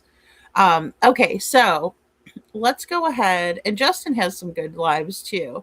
Let's go ahead and listen to Deception Detective and what he says about this interview. Malaya Brooks Murray makes no apologies for staying silent. She hasn't talked publicly since the weekend her two children, Jack Sullivan, who was 4 at the time, and Lily, who was 6, went missing from their home in Lansdowne, Nova Scotia. She says she was advised by the RCMP not to talk. She says she was advised by the RCMP not to talk. That's just one of many lies in this brand new interview, so let's watch it together and count the rest. I'm Deception Detective, an attorney trained in statement analysis. This channel exposes lies and manipulation, so if that's your thing, hit subscribe. For early access to new videos and over 80 exclusive videos, consider becoming a channel member. Link in description. If the names Malaya Brooks Murray, Lily and Jack Sullivan, or Daniel Martel don't ring a bell, don't worry, this interview will bring you up to speed. So there's just one last thing I want to clarify before we dive in. Ever since her kids disappeared 15 months ago, Malaya has always claimed that she went into hiding because the RCMP told her that speaking out would jeopardize the case. I just did whatever they told me to do because I didn't want to jeopardize the case in any way. First of all, that just isn't true, as you can see in the clarification they put out last year on your screen. And second of all, if it were true, that's even worse. It means that... Okay, so it says relatives of Brooks Murray have told CBC News she has been advised by police not to speak to media. In a statement, the Mountie said anyone can decide to speak with media and share information as they wish, but investigators advised loved ones and people who are people who were interviewed to be mindful of information they share publicly, right? And this is the same statement that we've heard from law enforcement, like as it pertains to Sebastian Rogers' case. When Chris Proudfoot's like, they specifically told me not to answer that. They're not going to do that. RCMP Corporal Gully May Tremblay, said it's, quote, quite rare, end quote, for two children to go missing at the same time. Investigations like this take a long time, right? They do. And then they put a big toll on first responders and investigators, and I can't imagine what the family's going through every day. Tremblay repeated that every missing persons investigation is considered suspicious till they have reason to believe otherwise. Malaya decided to jeopardize the investigation by doing this interview. To put it bluntly, I think Malaya is contradicting the RCMP and herself because she's just a bad liar. And there's plenty more examples of it coming up, so let's get into it. Thank you for doing this. Malaya, it's been more than 15 months since you've seen Jack and Lily. How are you doing? Not good. How do you spend your days? Just one day at a time, surrounded by family and friends and support systems, going to therapy regularly. I do a lot of art and I see my daughter. See right there. We always plan everything that we can to. See, she goes, I do a lot of artwork and I see my daughter. So I'm not sure that she sees her daughter like all the time or has her all the time. We always plan everything that we can to keep my mind busy. How are you doing? How do you spend your days? Those are known as phatic questions, and they're not meant to be answered literally. They're meant to hand over narrative control to the interviewee to talk about whatever they think is important. If you've seen any of my videos analyzing innocent parents, you'll know that they typically use the airtime to accomplish 7 things, like asking for help, pleading with any potential kidnappers, and generally trying to find their missing kid. Meanwhile, hoaxers use the airtime for other purposes. Some of them use it to push red herring theories, some of them use it to tell sob stories to garner sympathy for themselves, and still others, the really unconfident bad liars, are just trying to run out the clock to survive the interview without revealing anything incriminating. And I think that's what's going on here, because Malaya answered both questions seemingly honestly. How are you doing? Not well. What do you spend your days doing? Taking care of myself. But she didn't use the questions to segue into finding her missing kids. Nope. Indeed, I would have expected an average liar to at least say I spend my days looking for my kids, just to look like they actually care. In other words, to put it really bluntly, I don't think Malaya is a good or confident liar, which is why she was silent for so long and why she's so reticent in this interview. It's never a good sign when getting a statement from a supposed victim is like pulling teeth. All right, let's keep going. And I know we've heard others talk about Jack and Lily and they've described them, but you spent the most time with them. What can you tell me about Jack and Lily? Lily is a very bubbly little girl who always smiles and loves to pose for photos. She loves unicorns and LOL dolls and to dress up girly. She loves dresses. Just like me when I was younger, I was always wearing dresses. She always loved to pick out her outfits, and I would bring her some and she would pick them out. Jack loves bugs. He loves playing outside, digging for things.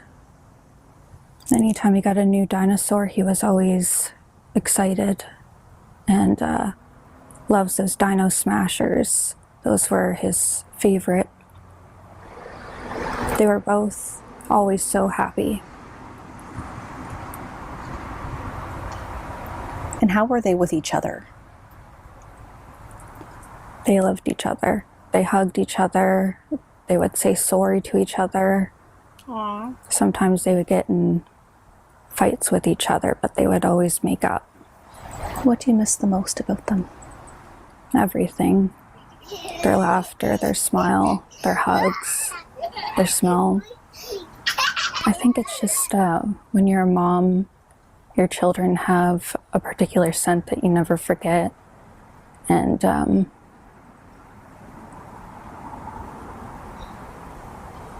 it's just something that you know. Is it good that Malaya is talking about Lily and Jack in present tense? Yes, it's a really bad sign when the parents of missing children speak about them in past tense ever. But that doesn't mean she thinks they're alive. In fact, I think she's trying so hard not to slip up and talk about them in past tense that she's barely answering the question in the way that I would expect the parent of a missing child to do so.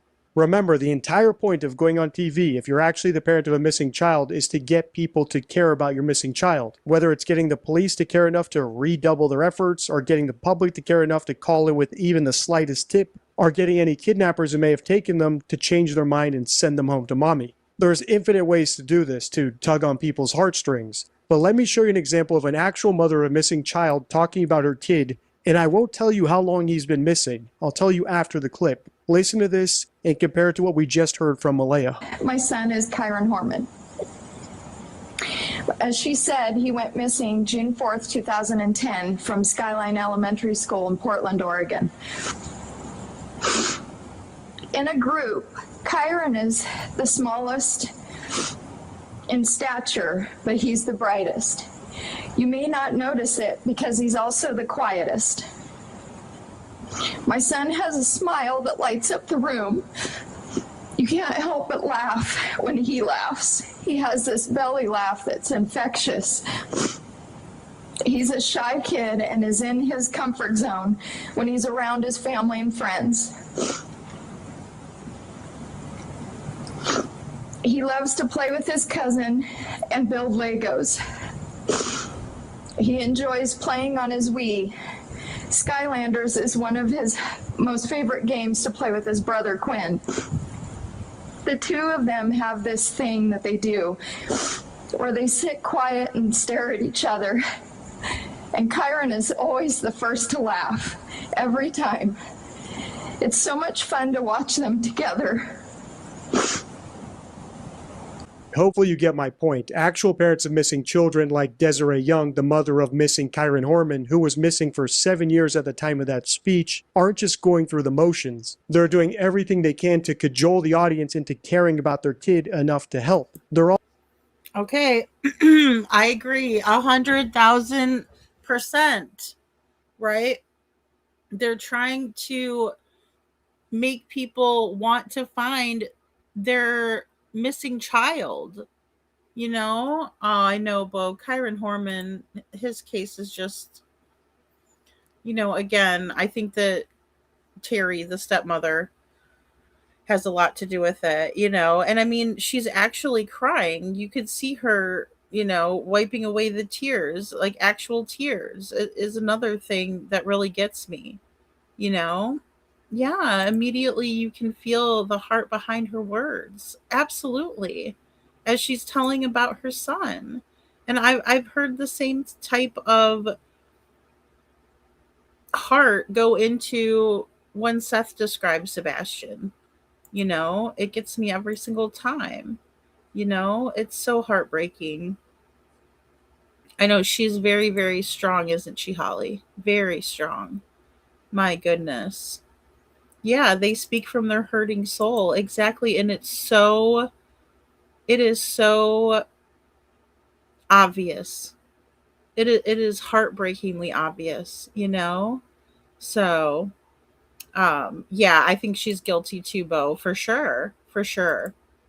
Yeah, but that's a great comparison. also sharing detailed, relevant information that might help people jog their memories about whether or not they saw their kid or might know something. And they're also specifically asking for help. It's the entire point of doing the TV interview in the first place. There's still plenty left in this interview, so if you want a part 2, let me know by liking, commenting, and hyping. Until next time, stay true. All right, so great analysis, in my opinion, by Deception Detective. And I think he looks a little different because we're used to seeing his profile view. I think that's what it is, PTSD. Because I was thinking that too. When you said it, I was like, oh yeah, so I don't know. I don't think they're in the same house. No. Mm-mm. Yeah, Desiree's the real deal, Rosebud. Yes, and I will take you up on the coffee and cheesecake. So this child went missing from the school. Yeah, yeah. Well, somewhat. He definitely made it to the school. He definitely showed off his science fair project. Um, I did science fair too, so when I saw his little board and everything behind him, that was just like so heartbreaking to see that. He was so proud of himself. There's a lot of work that goes into that. Lady, I agree. Seth speaks with the same words, Seth speaks with the same heart behind his words. Yeah, I love her, girl. Sorry, guys. I cannot read today. My goodness. I'm gone for one day. I was definitely down a rabbit hole on Chris Proudfoot's alibi. That's for sure. Yeah, absolutely. Um, so I wanted to also go over tonight. Let me see if I have it here. Okay, no, yeah, it would be in this window. Oh, sorry. I have way too many things going at the same time here. I wanted to show you guys another deception detective, and it would be the Summer Wells. And then I want to do one from Sebastian because I just think he does a great job on these cases. Um, Give me 1 second. I know we watched the long version. And he does have a lot of good ones on Gus Lamont. Okay, let me take a look and see. I know he's got playlists because he's really organized, unlike myself. All right, not Jack and Lily. Where is Summers? Oh, there she is. Okay. I was like, hello. All right, not this one because we already watched this one. Um, let's see.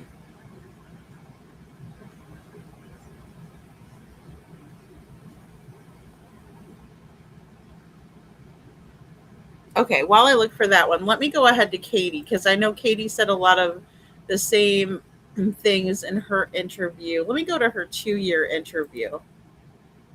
Now, I'm almost positive I have it in a video. So let's go to hers. I know I was traveling at that time.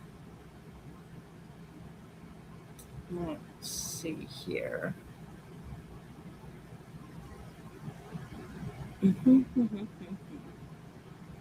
Okay, here we go. So let's listen to Katie's little interview here. Okay. And of course, we were doing the Honk for Sebastian gathering for Sebastian. And now this is the 2 year mark. And what we just watched, this is probably going to be a better way to go about things anyway. So just we'll pay attention to what Katie is saying in this interview here.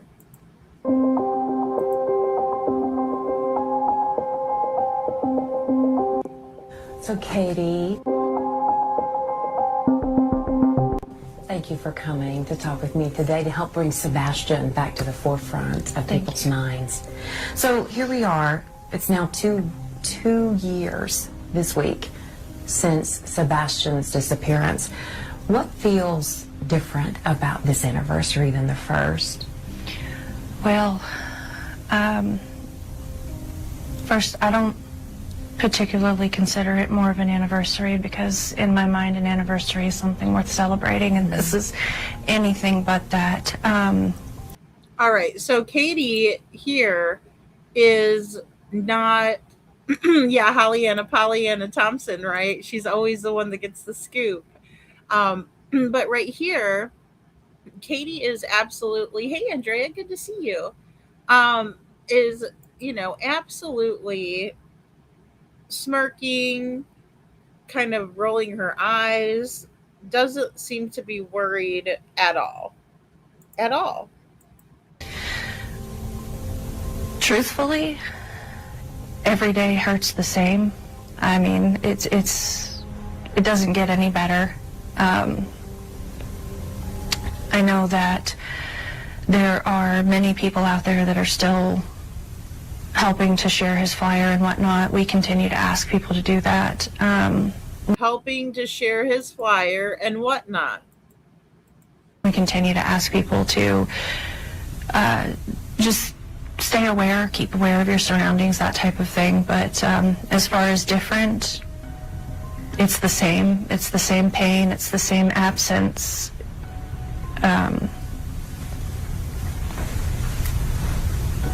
How How has time changed the way that you cope with this loss right now? Like I said, it doesn't really get easier for me, but I do have a lot of family, a lot of friends that are, I don't know how to, supportive seems like not the accurate description, but that are with us through this, that care about Sebastain as well. And unfortunately, we do still have to get up and we do still have to go day by day. But every day is praying, is hoping, is searching, is asking anyone that we meet, to share his flyer, to know about him, and hopefully find Sebastain. Describe what it's like to live with so much uncertainty, trying to figure out where he is, if he's okay. Awful. It's horrible, honestly. I don't have a way of knowing if he is okay, of knowing if Sebastain is safe, of if he's being cared for, and where he is, and I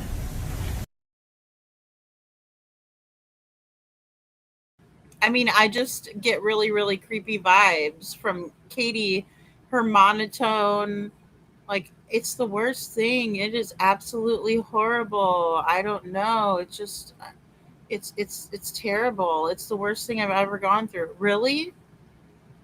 I mean, Jabba the Hutt's dream girl. Oh my goodness, YouTuber. I mean, I'm just like, seriously? Not a tear, not any type of desperation, anything. It's been 2 years. I can't believe it's been this long. Um, you know, it's just, it's absolutely mind-boggling. It's night and day. it's something that I don't think that I will ever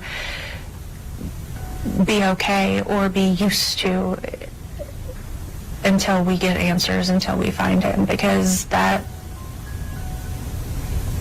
the best way I can describe it is a gaping hole in my heart and in my home and in my family. Okay. Now, again, here's Katie talking about answers. Malaya Brooks Murray, answers. When they're the ones that hold the answers from everybody else. In your mama's heart, Oh, God. do you see him coming home? That he's okay, he's alive, he's returning? I do, and that honestly keeps me going every day. The thought of knowing that my son is out there somewhere and that none of us are going to stop searching until we find him and bring him home. But the thing that really and truly keeps me going every day is knowing that one day we are going to find Sebastain and we're going to bring him home one way or another. All right, Katie. You're never gonna give up. Okay. Well, good thing I saved this, because this is Katie and Chris sitting at the casino not looking for Sebastain. Last week. Right? It just makes me happy knowing he's out there somewhere. Well, he's certainly not in a place where you have to be 21 and over, Katie. So tell us another whopper. What's your level of hope right now? Truthfully, it's hard to keep hopeful when it's been so long without answers. But like I said, I won't let that hope go. I refuse to let that hope go, and I refuse to stop believing that he is out there and that he's going to come home. And I just pray to God that he's looking over him and that he's keeping him safe until we can find him. Let's remind our viewers, remind folks about Sebastain, about who he really is. Not just this case, but about him.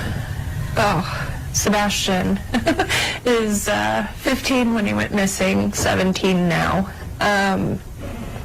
but he has just this beautiful smile. I mean, he's just got a big grin, and he's got a goofy sense of humor, and he loves being helpful, and he enjoys playing video games and building things. I think one of the most recent things we did was that crane that I had shown a while back, but we loved making those little projects, like the Lowe's and Home Depot projects and building, and he would always get so excited swinging the hammer, or even so far as building a deck with his stepdad, and being just so proud of himself for those little accomplishments and making something.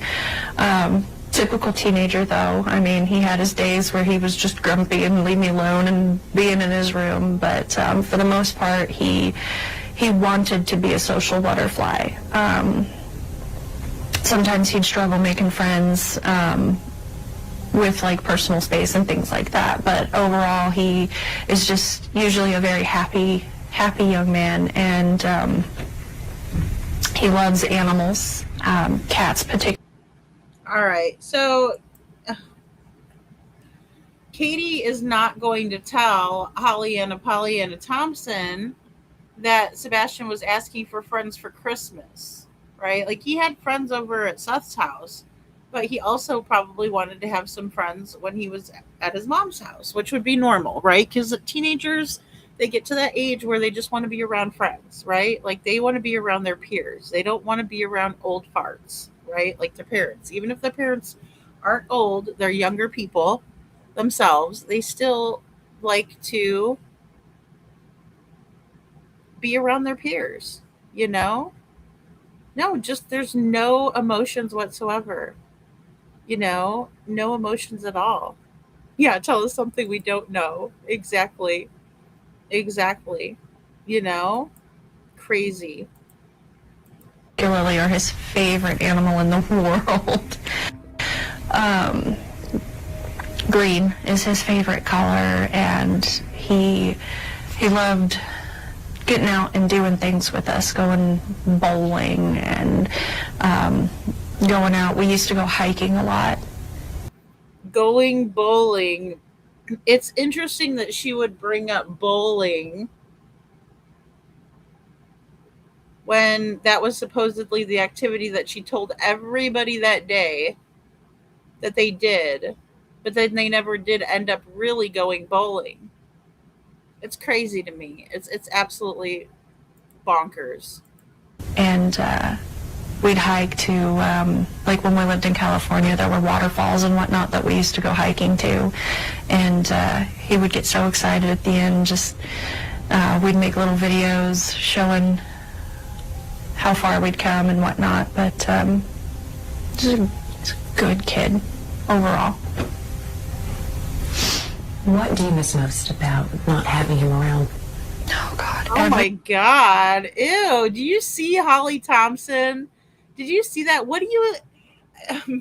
Wow. I'm just going to replay it. I'll just replay it and let you guys see. This is what evil looks like, in my opinion. Overall. What do you miss most about not having him around? What do you miss most about not having him around? And then she looks at her like she just asked her like some whimsical fucking unicorn question. She can't be serious. She can't be serious. Oh, God. Everything. I miss his smile. I miss telling him to get up in the morning for school and him going, Mom. I miss him making his little jokes. I miss watching him run around with the dogs. I miss all of it, the good, the bad. I miss everything about my son. What would you say to him if he were to walk through that door? I would tell him that we love you. I would tell him that we miss you so very much. I would tell him to stay strong. I would tell him to hang in there, and that if... Yeah, the only problem is, Katie, is she said, what are you going to do when he comes back through the door? right? Because she's building it up for you, right? She's building it up for you so that you can say something awesome and she can look at you like you're a fucking puppy dog, right? Because that's your little shtick. That's your guys' shtick, right?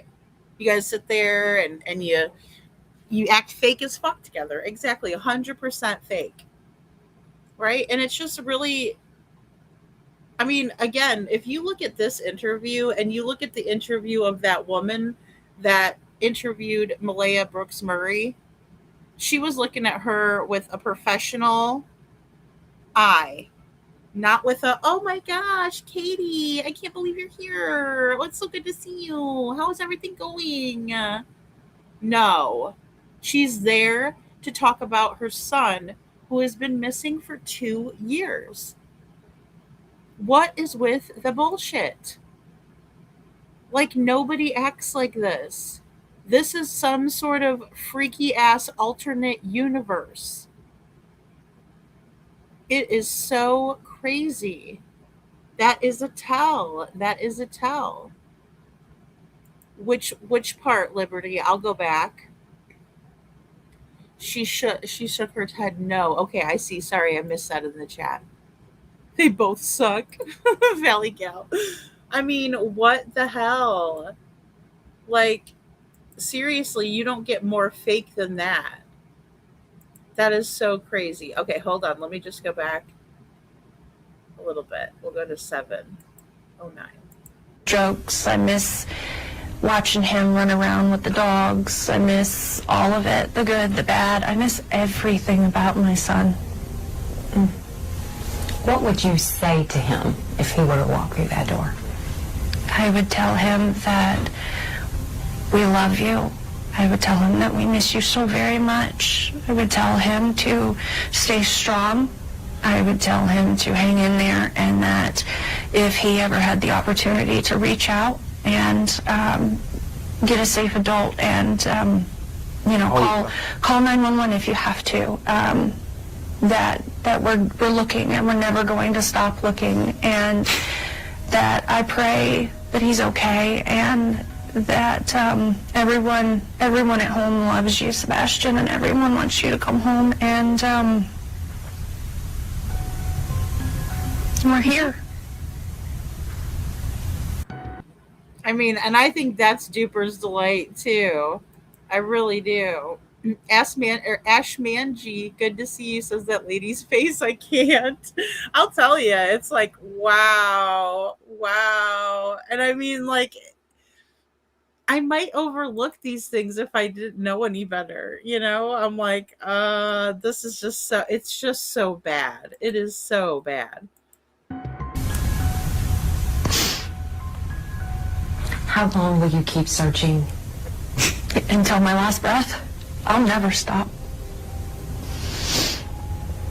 I'll never stop searching for him. I feel like, as a parent, a lot of times we have these other, intuitions, just different thoughts and feelings about what's going on. Do you have anything in your innermost thoughts that you think happened to him? Truthfully, I think that there are different options based off of what we know and what we don't know. More particularly, what we don't know is what makes it more difficult to do that. But all I can say is that I feel like he is out there, and that is my main hope. That him being out there means that he's alive and that he can come home when we find him. I want to talk a little bit about the latest with the investigation. So have there been any tips at all that have given you hope over this last year? There's been several times where I've gotten my hopes up, but I know that law enforcement is still working on Sebastian's case. I know that they are still taking any tips or leads that anyone can call in, but unfortunately, none have been significant enough to help us find Sebastain yet. So my plead would be that if anyone knows or sees something, to please call it in, and call it into legitimate law enforcement, the TBI find, the sheriff's office, but don't wait, because I know that some people, they would wait, and you can't follow up on something that you don't know you need to follow up on. So that's my ask of anyone and everyone, is call it in, but right away. Here we are 2 years later, and still nothing. So, as his mom, how does that make you feel? Broken. Broken. All right, but you just say broken, and then she says, and this is where I'm talking about the pursing of the lips situation. Now, Malaya has bigger lips than Katie, obviously, but this is the same pursing of the lips situation that I was talking about earlier, too. Um, so that they both do, right? Malaya's are going to be a little bit more prominent. She's bigger lips, and she was like pushing them out, and she was pursing them, you know. And Katie's a little different. Oh, Witchy, I have to tell you something about the contact info thing that you just posted. That's okay. I meant to tell you earlier. Yeah, but the non-emergent number that me and Chrissy Pissy used. Yeah. Yeah, they couldn't even be bothered to call 911, you know? Thank you, Witchy. There's Kyron Horman's flyer, guys. Thank you, guys. She is the very worst, in my opinion. I know. I just have like such a reaction, but I got the same like angry feeling when I was watching Malaya. I was like, oh my gosh, they're so much alike, you know? I know, especially 2 years later. Especially 2 years later. This is how she's doing things 2 years later. You know, not a tear, like not even one tear through this whole thing. And they only show Katie like this. They never show her t-shirt till the very end. I don't. No one should be living this life. No one. And I know that there are other moms that are going through this with so many missing children. And since Sebastian's gone missing, I've become aware of so many of them. And it made me realize how much people just overlook these kinds of situations. You know, you see Sebastain or any of the missing kids, and it's only a fleeting thought. And going through my son missing has really opened my eyes and really made me aware of how oblivious we can be. And so it's really made me try to get more people out there to do more than just glance at the flyer, but to actually take 10 seconds to actually look and to actually pay attention, and just to, I don't know, like when you're out and you're walking, just take half an eye out to have that awareness of who you're seeing, because any one of these children, including Sebastain, I mean, you could walk by him. And my prayer is that if that happens, that you recognize him and that you know, and that call will come in so that we can find him and all the missing kids. What was the last update that you received from investigators? Okay, so there's Katie with all the missing kids when she has the opportunity to speak about her missing son on TV, right? Like, you wouldn't think that she would be bringing up other missing kids. I mean, it's crazy. Yeah, exactly. Like with the dogs, play with shit and it will get on your hands. That's true. You'll get fleas and poop hands. Very true. Oh my goodness. Okay, here's my positive on the negative. I'm grateful Seth met her and that they had Sebastain. She did help create a beautiful boy. That's right. That's right, my PTSD. That is very true. Yeah, that's the way I look at, um, you know, my situation as well. You know, I know it is like, what the fuck? Seriously, half an eye. What is she saying? You know, yeah, she's definitely covered in that, isn't she? Savvy Gamer says, I want to go over the videos that are public or that we have access to. DM me if you have time so we can set up some time to really break it down. Yeah, I will. I will. Um, did you happen to send me an email? I have not checked my emails. I mean, I was in there, but I didn't check them. I'm really bad at checking them. But I would love to do that too. Thank you so much for that, Savvy Gamer. I'm glad to do that. Sharon Marlowe says, God hears the lies of evil, and the time will come when you all will be exposed. Until then, you will never know any real peace. Where is Sebastian? And, Sharon, I think that that is so powerful because I believe that. I really believe that to be true, right? I don't think they have any peace. I don't, that's why they were out, but you didn't see them having fun. They were not having a good time. And thank you so much for your super chat as well. You're right. Um, yeah, it's only a matter of time. And I wish I wasn't so impatient. So, yeah, she's asking people to do what she hasn't. Yeah, exactly. Exactly. Yeah, I feel exactly what you guys are saying. Oh, Frankie. Aw, thank you, Witchy Mama. I will text you, Witchy Mama. I'm sorry. Um, this is the one where she says other kids deserve coverage even more than Sebastian. Yes, Lover Girl. Yes, exactly. This is why I thought it would be a good comparison one to do with Malaya because has it been two? No, it hasn't quite been 2 years for Jack and Lily. I don't want to misquote it. So, so sad. Thank you, Bo.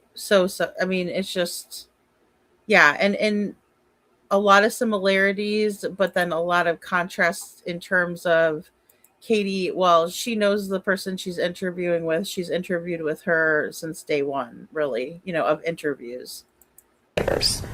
Unfortunately, the updates that we receive are about the same as the public, that they do still get tips and that they do follow up on them, but unfortunately there's nothing significant to report at this point that we know of.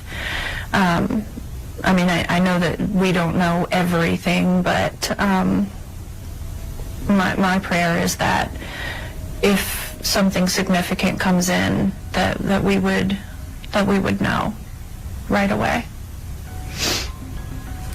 Now, we know the FBI is offering this $50,000 or up to $50,000 for information now leading to Sebastian's whereabouts. So, do you feel that more needs to be offered or something else needs to be done for someone to come forward? I would hope that it wouldn't take money for someone to come forward in something like this. Okay, Katie. She sounds so crazy right there. I would hope that, it wouldn't take money for somebody to come. Oh, wow. I mean, it's just so rich. Like, what the heck? Thank you, Andrea. May 2nd, 2025, Jack and Lily. So 15 months? Yeah. I mean, coming up on it. I don't think Katie's tune would have changed much because she stayed radio silent for a while up into this interview. And then, I mean, I think it was pretty much a whole year. I think she did the year anniversary. And then I think she went silent for the whole year, if I'm not mistaken. I'm grateful for the FBI offering that $50,000 reward. I would give anything to have Sebastian home, and unfortunately, I think $50,000 should have been, if someone knew something, should have been a very big incentive. But I mean, put $1 million up.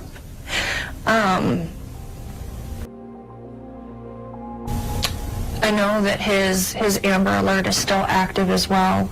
But I would like to think that there are people out there with God in their hearts that wouldn't need an incentive to return my son home.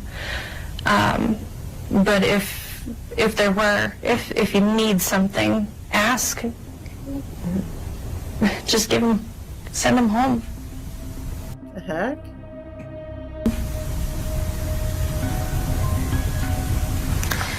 If someone is out there watching and they know something, they've just chosen to remain silent, or maybe they've made a discovery, what do you want to say to them right now? Turn it in. Call it in. Give my son the opportunity to come home to his family and to his life and his future. And if there's anything holding you back, don't let it, because Sebastain is he's a person, and he is a son and a friend and a grandson and a nephew and a cousin, and he deserves to be home. So if there's any reason that someone wouldn't allow that to happen, I can't think of a reason why someone wouldn't do that. So if you know something, say something. Do you think someone knows something and they're not saying it? I pray that if someone knows something that they will call it in, and I don't know if anyone knows something, but if they do, I would plead to please turn it in. If Sebastain was taken, because again, we don't know exactly what's happened, if he was taken, if he was abducted, what would you say to that person? Give my son back. Bring him home. Why? What do you want?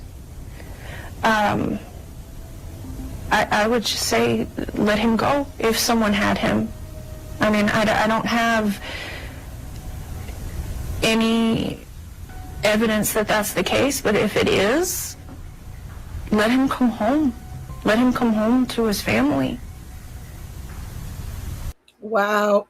Wow, that's crazy. That is just crazy. When she asked her that, she was so performative. Katie is a horrible liar. She's a horrible actress. Is let him come home. Let him come home to his family. What do you see as Sebastian's future? If we bring him home, I see a period of everyone. Okay, so she said, if we bring him home. But I thought that Holly Thompson here already explained, right, that you, Katie, and she had you solidify that too, believe that Sebastain will come home, as you say, come home. She says home, and it's like, okay, so if you really truly believe that, then why are you saying if all of a sudden? It's ridiculous. It's absolutely ridiculous.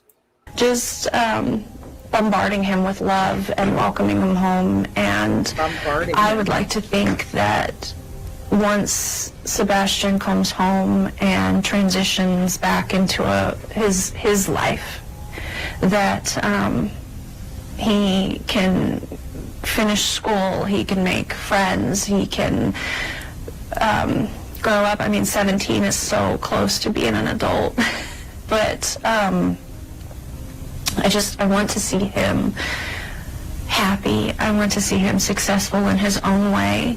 I want to see him grow into the young man that I picture him becoming, and finding his version of happiness and success in life. Whatever that is, I would support it.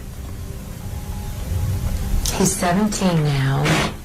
What are some of the biggest milestones that you've missed? He missed his mustache coming in. He was getting peach fuzz when he went missing, and he hated it. And one of the biggest things is he would say, "Mom, I don't want this hair on my face." And I would say, "Well, we can teach you how to shave it off." And he's like, "Well, I don't want to do that." Oh my gosh, it's so weird. And she talks for Sebastian. It's so strange. She is so creepy, lover girl. I agree. I mean, yeah, especially knowing now what she allowed for, and then she's just out gallivanting with Proudfoot like it ain't no thing. It's crazy to me. It's very evil, very maniacal, very diabolical. Um, you know. Aw, thank you, Holly, for the the stickers. You guys cracked me up with that golden poop. Oh man, we need like a double golden poop for Chris and Katie. Two poop mounds instead of one. Maybe they only have one since they're married.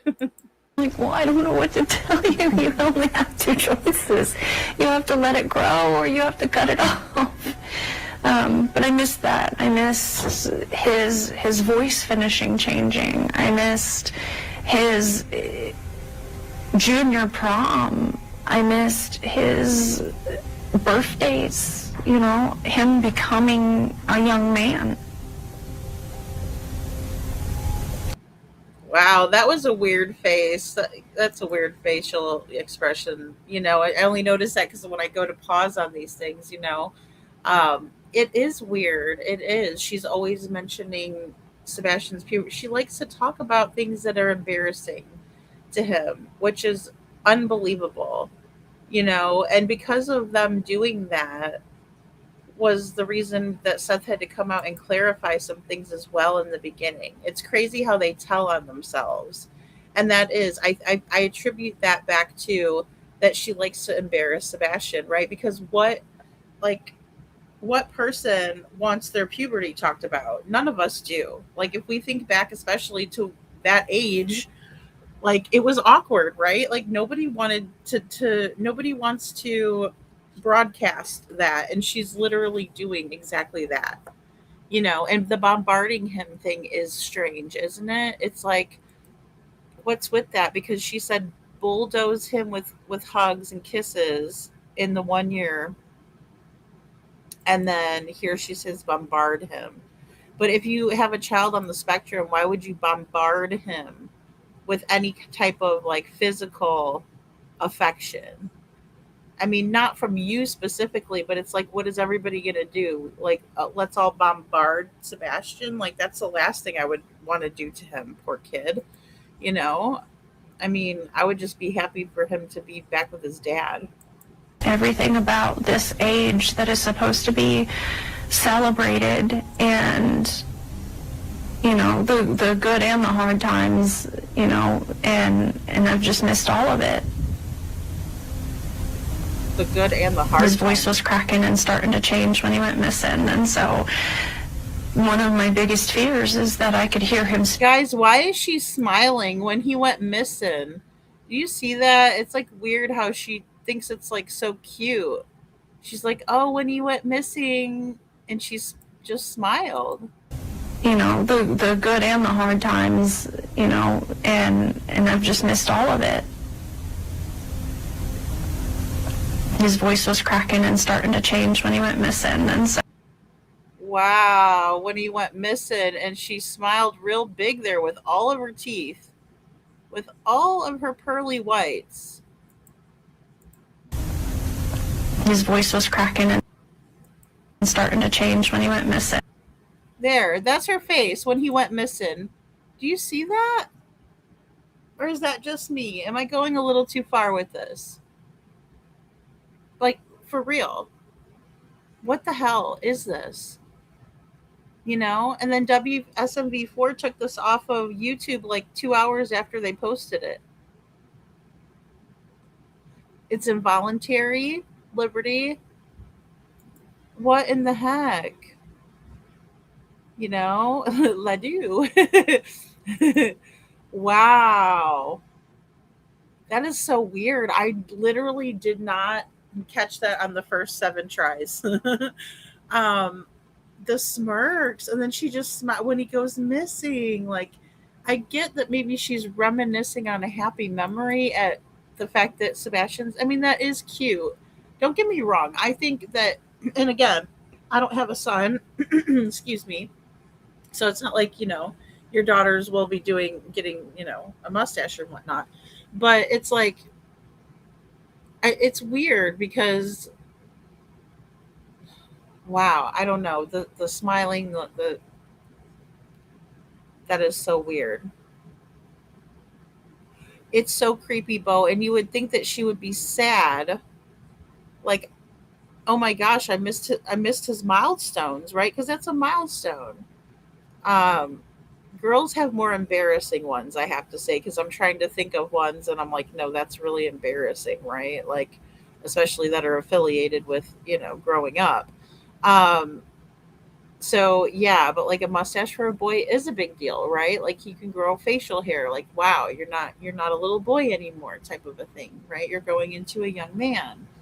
That would make me tear up. I don't even think I could say that without excuse me, being super sad, but also not smiling real big like that. That's what nightmares are made of.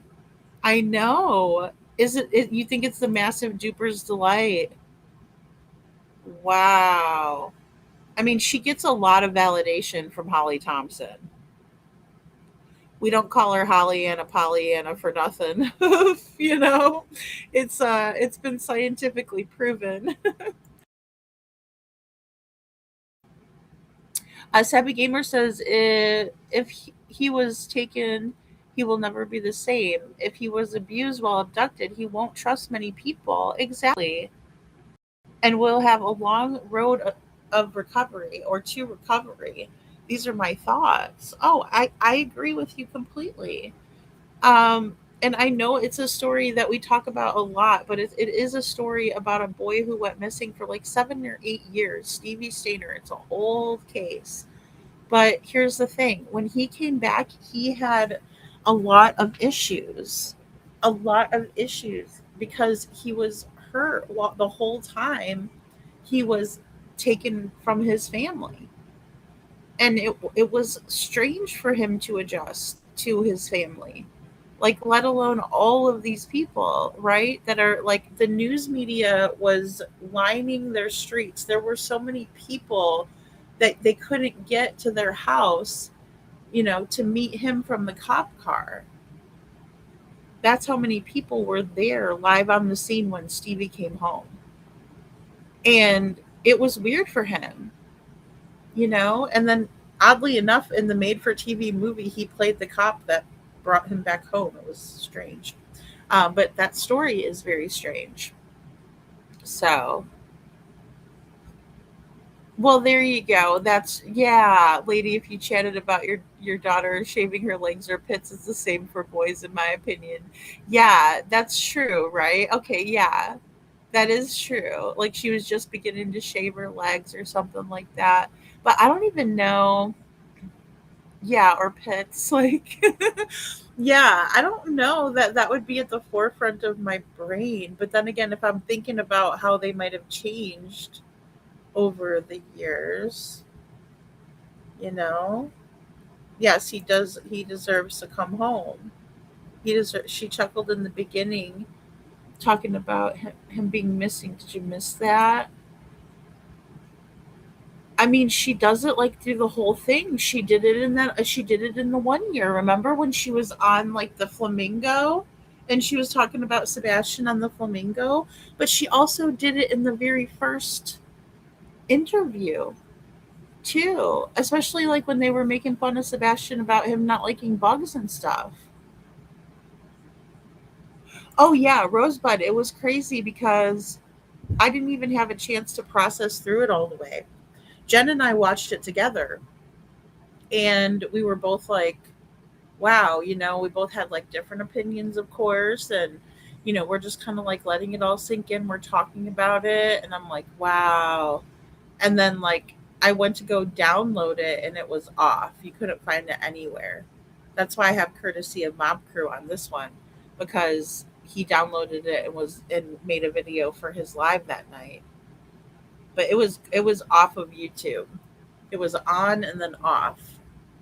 Because no one appreciates Pollyanna Thompson like that. We can all see right through how weird that is and how weird Katie's acting and the smiling and, the going about, just answering questions of embarrassing things about Sebastian, all of that. And so one of my biggest fears is that I could hear him speak and not necessarily know it, although I know in my heart I would recognize my son without question. But it's just one of those things that I should have been there for, and he should have been home for, and he should have had guidance and celebration, and He should have had guidance and celebration about changing. He should have been home for that. She should have been there for that. But Sebastian should have been home for that. So they could celebrate, and he needed guidance. And see, these are the terms that Katie uses that makes me think that Sebastian could be out there somewhere, right, at a school or something like that, where she doesn't know whether he has guidance or not, and she's showing some sort of a worry about that. In my opinion, it could very well be. The scarier thoughts are when Chris Proudfoot says the crap that he has said to social workers, and we're reading that in the filing. you know but Katie talking like this and talking about he could be in a basement, telling that very early on, you know so it's very, in my opinion, telling about what Katie might be thinking, right? She doesn't have Chris right there in her ear. She doesn't have him sitting next to her, elbowing her, right? Or coughing or any of that. So she's basically, free on her own. She's not doing a great job or anything, but she's not, being guided one way or another. So I think that is interesting. It's an interesting choice of words. All those milestones. Do you think enough is being done to find Sebastian? I don't think it'll ever be enough until we bring him home. I don't think that there are enough people that know about him, and my goal is to increase that awareness as much as possible. Her goal is to increase awareness as much as possible, yet the only awareness I see her doing... Oh, wait, that's not awareness. That's her at a casino. Interesting. Interesting. Not even wearing Sebastian's t-shirt either. I mean, if you're going to a busy place like that, you would think that would be a good time to bust out the t-shirt that you're wearing right now, Katie. But we could tell that you never wear that t-shirt, Katie, and that you only busted it out for this particular occasion because it's brand spanking new. I mean, like I said before, I know that law enforcement is working so hard on this case, and I just, if I had my way, I'd have everyone in the world looking for him, and then I'd like to think he wouldn't be missing. And so the only thing that I know to do is to keep pushing awareness and keep pushing people to know about him, and the more people that know, more people that might have an idea of somewhere that we could look, or something that maybe we didn't see, or anything, the more eyes the better. The more awareness can only help. And so not just locally but everywhere. And so that's why I really truly push everyone that I meet, and everyone, especially if we go somewhere new or somewhere different, is to, I take the flyer, I take the bracelets, and I didn't see you with any flyers or bracelets, Katie. Don't even give me that crap. You do not do that. And your little baby Jesus, is that what you're about to say? Oh no, you don't want to tell that to Pollyanna Thompson. Miss Churchgoer, Miss Church Body is praying for you. The whole church body. Whatever. What a crock of shit. I mean, it's unbelievable. It's making me swear again. See, this is why it's difficult for me not to swear. Seth says I have a mustache too, and I love that he didn't like it, but the it doesn't mean it wasn't natural. Yeah, I've been telling Sebastian for years he's going to be hairy like his daddy. Aw. Well, and I mean, it's just, I don't know, too. It might be different with boys. Again, I don't have a son, but, I might give him a little tease about a mustache or talk about it here and there.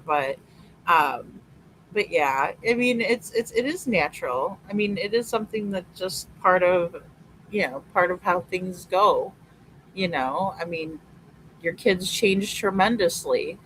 Um, I mean, especially as they get older. I mean, yeah. So I find her to be very unbelievable. Um, and so it's difficult for me to relate with her at all. And I do think so, I think you're right, Deborah Dixon. Hey, Deborah Dixon says Katie's face is so puffed up here. She really looks like she was in a major cortisol battle, stress induced, or likely alcohol. Yeah, I think so. I think so because she does look very, very puffy. Her eyes are full of fluid. Like her eyelids are full of fluid. And I don't know what that's from. Either it was from her crying, but she hasn't shed one single tear here, or what it was. I don't know what the deal is. I don't know if her and Chrissy Pissy Pants had a fight. Um, but, we know that she doesn't shed a tear when it comes to Sebastian, unfortunately. Yeah, she didn't hand out no flyers or bracelets at the casino. No, she wasn't even wearing. They weren't wearing Sebastian's bracelet. They don't wear Sebastian's merch, bracelets, none of that stuff. It's so sad. That could be a great opportunity for her to do something like that. Besides, I mean, I don't know why you would go to a casino to do that anyway, but it's a busy place. At least wear your T-shirt. But she doesn't ever wear that T-shirt. Yeah, she did have an opportunity to spread awareness when I had the two cases filed. Seth says, yeah, she sure did, but lo and behold, not a peep, not a peep. Which is sad. And I tell people about it, and then I ask anyone that's willing to pull his Amber Alert flyer or the official TVI flyer and to just share it in any way. I ask people to post it in stores, in restaurants. I ask people on if they have a social media to share it, because one person shares it and then 50 people share it and then 50 more, and that's all I know to do at this point. Keep the hope alive and keep the... That's all I know to do at this point. Again, she's so indignant, just like Malaya. Well, I went out there to the parade. I don't like it, but I did it for them. Here's my video where I did it. Okay, so I did it. Right? Same thing with Katie. That's all I can do right now. I don't know what else to do. What else do you want from me? God, these mothers, I'll tell you, mother word heifers. out there. Yes. Keep it going. Keep his face and his name and anything that we can to encourage people to be aware and help him find. This is your opportunity to address any of these people. Two different scenarios, because I know you were telling me earlier that there are lots of threats that come. Yeah, and it's always the same old questions for these parents of the missing kids. And no offense to you, Seth, I'm not talking about you. I'm saying because you don't have to be friggin' prompted. You don't have to be prompted. It's just a part of the conversation, and it just checks the boxes because it's authentic. That's the big difference. But it's always like, okay, tell us about all the hate you're getting. Tell us about all the people that think that you have something to do with your, excuse me, you have something to do with your missing kid. But they don't ask you questions like that, Seth. That's really strange that in all of these interviews, they ask the questions of the guilty parents, in my opinion, the same freaking questions. They don't ask you that kind of stuff. Interesting. You guys, is there anything you want to say? I would say that threats, lies, or misinformation is not helpful. I don't think that it does any good to help find Sebastian, and I would Okay, and it was said that Queen Bee Queen Bee was out there, and she was getting money to crash one of the vigils that Betty was going to be at, right? We know that Cluminati does it all the time. She got her channel taken down from YouTube because of it. But here's Katie. Oh, we don't want any hate. We don't like the haters. No, it's horrible. And oh, what about Texana over here? Are you kidding Ask me? that people take a step back and consider that not everything you may hear is accurate or healthy.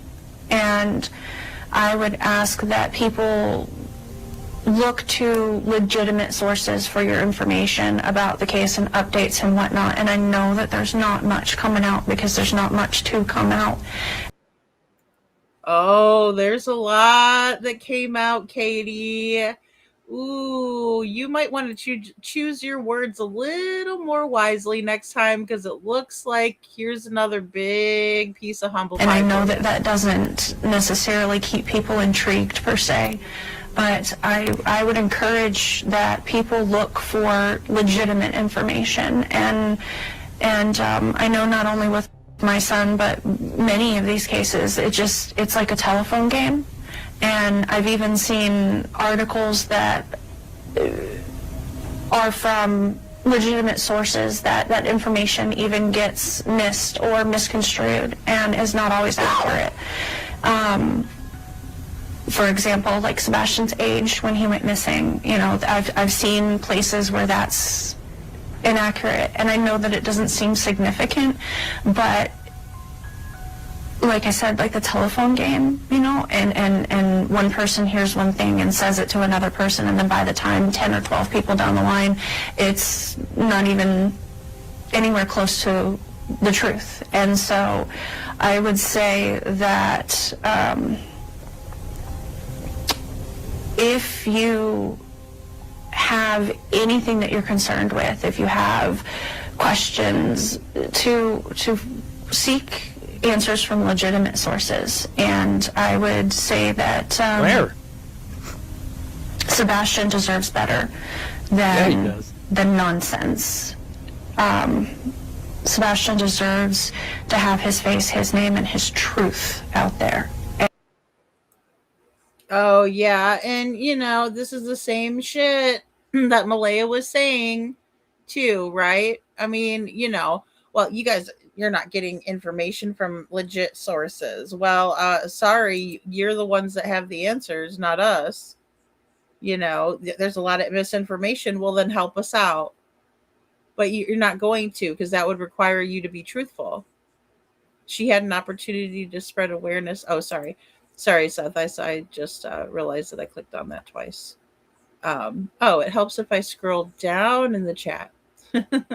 So, are KK and CP? I don't know if they're still friends. I don't know. I have no idea. I would imagine they are, but they look pretty lonely at the casino. Yeah, like the Krama channels. Exactly, Ashman. Yeah, this is who we're supposed to go to. Oh, by the way, go over to our friends' channels, like Queen Bee and Clue. Yeah. Sounds like a great idea. Yeah. I can't wait. Can't wait to miss it. So, like I said, I would encourage everyone to help share his face, share his name, and no matter what your feelings or your thoughts are, that I still am grateful for any awareness that can be spread. Tell me more about the bottom line, your message to the viewers that'll be watching this story, and they'll see some of this streaming online with this interview. What do you want to leave them with? What do you want to say to them? Sebastain matters. Sebastain is the most important thing about Sebastian's case, and that I don't want Sebastain to get lost in news stories, because every day other things are coming out, and I know that it may not be everyone's top priority, but it's mine. It's Sebastian's family, and I would ask and pray that he not be forgotten, and that everyone just even just if you once a month share his flyer, just to help me help us keep his name and his face out there, because it's so easy to let it go to the back of your mind because you're going. Why don't you share his flyer at least once a month, Katie? She never shares his flyer on Facebook, guys. None of them do. They just don't. Cruella doesn't share it on her page. Terry Bowersox doesn't share it on her page. Melissa, Aunt Melissa, the bully, doesn't share it on her page. None of them share it. Proudfoot doesn't share it. Katie doesn't share it. The last time she shared something of Sebastian's was when Culver's did the ice cream day. Okay? That was for Sebastian's 17th birthday. But she doesn't do any of that. But she's telling the public to do it for her. Who are we? Katie, we're not your fucking servants. Do it yourself. You should be posting your son's flyer every single day. You should be out there like Desiree is. You should be out there like Brandy Vaughn is. And you're not. I'm sick of this holier than thou attitude from her and this little princess, do it for me. I don't want to have to do it. I own it. I own it. Okay? Okay? No, Katie, you get your ass out there and find Sebastian. Or why don't you just tell us the truth? On about your lives. And I understand that life goes on. But for us, for Sebastian, we're in this limbo. And did you see that? What is that face when she says we're in this limbo? It's so easy to let it go to the back of your mind because you're going on about your lives. And I understand that life goes on. Yeah, you sure do understand that life goes on. There's Katie. Going to get her nails did. And again, Katie says, life goes on. Life goes on. Got to get my hair straightened and go hang out with Mr. Crispy. Interesting. Life goes on, right, Katie? Unbelievable. But for us, for Sebastian, we're look, this is her talking about how they're in limbo. That's in the middle. That's in no man's land. That's like, purgatory. We're in this awful situation. We're in limbo. We have no idea where Sebastian is, and this is her facial expression. What in the this hell? Limbo. Wow. Hold on. For us, for Sebastian, we're in this limbo. There you go. And she's looking right at her and smiling. We're in the limbo. It's great.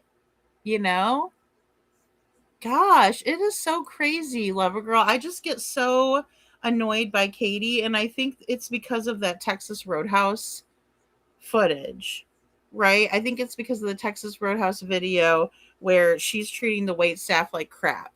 And I think that's why I just get that Queen of Sheba vibe from her, like, ooh, serve me, oh, you're beneath me because you're bringing me food. No, Katie, you have no freaking idea who is actually waiting on you. As a matter of fact, there's tons of famous people who used to be servers, right? They would serve people their food. They'd work at the hotel. They'd clean a fucking bathroom. And now they're millionaires. So be nice to the fucking wait staff, Katie, and go look for your son. And so I would beg really that at any point, if you have it in your heart to just share his flyer at a minimum, and we are. Do you have it in your heart to share his flyer at the minimum, at the bare minimum? Yeah, Stinkfoot looks so thrilled, doesn't he? Ash Manji. He looks so happy in his life, right? What a miserable bastard. It's like, wow. I'm really grateful for that. Wow. And I need to bring this up, and this is an opportunity to also respond to people, because there are always people who are going to point the finger back. the people closest to them. That always happens. What do you say to them?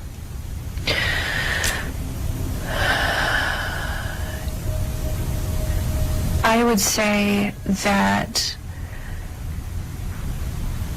we love Sebastain, we care about Sebastain, I love Sebastain, and that I am doing everything I can to bring him home and to fight. So why do you keep shaking your head no? I love Sebastain, shaking her head no. We're doing everything to find Sebastain, shaking her head no. So she's giving an affirmative answer and shaking her head in a negative way. I mean, again, Katie, you're a horrible liar. Him and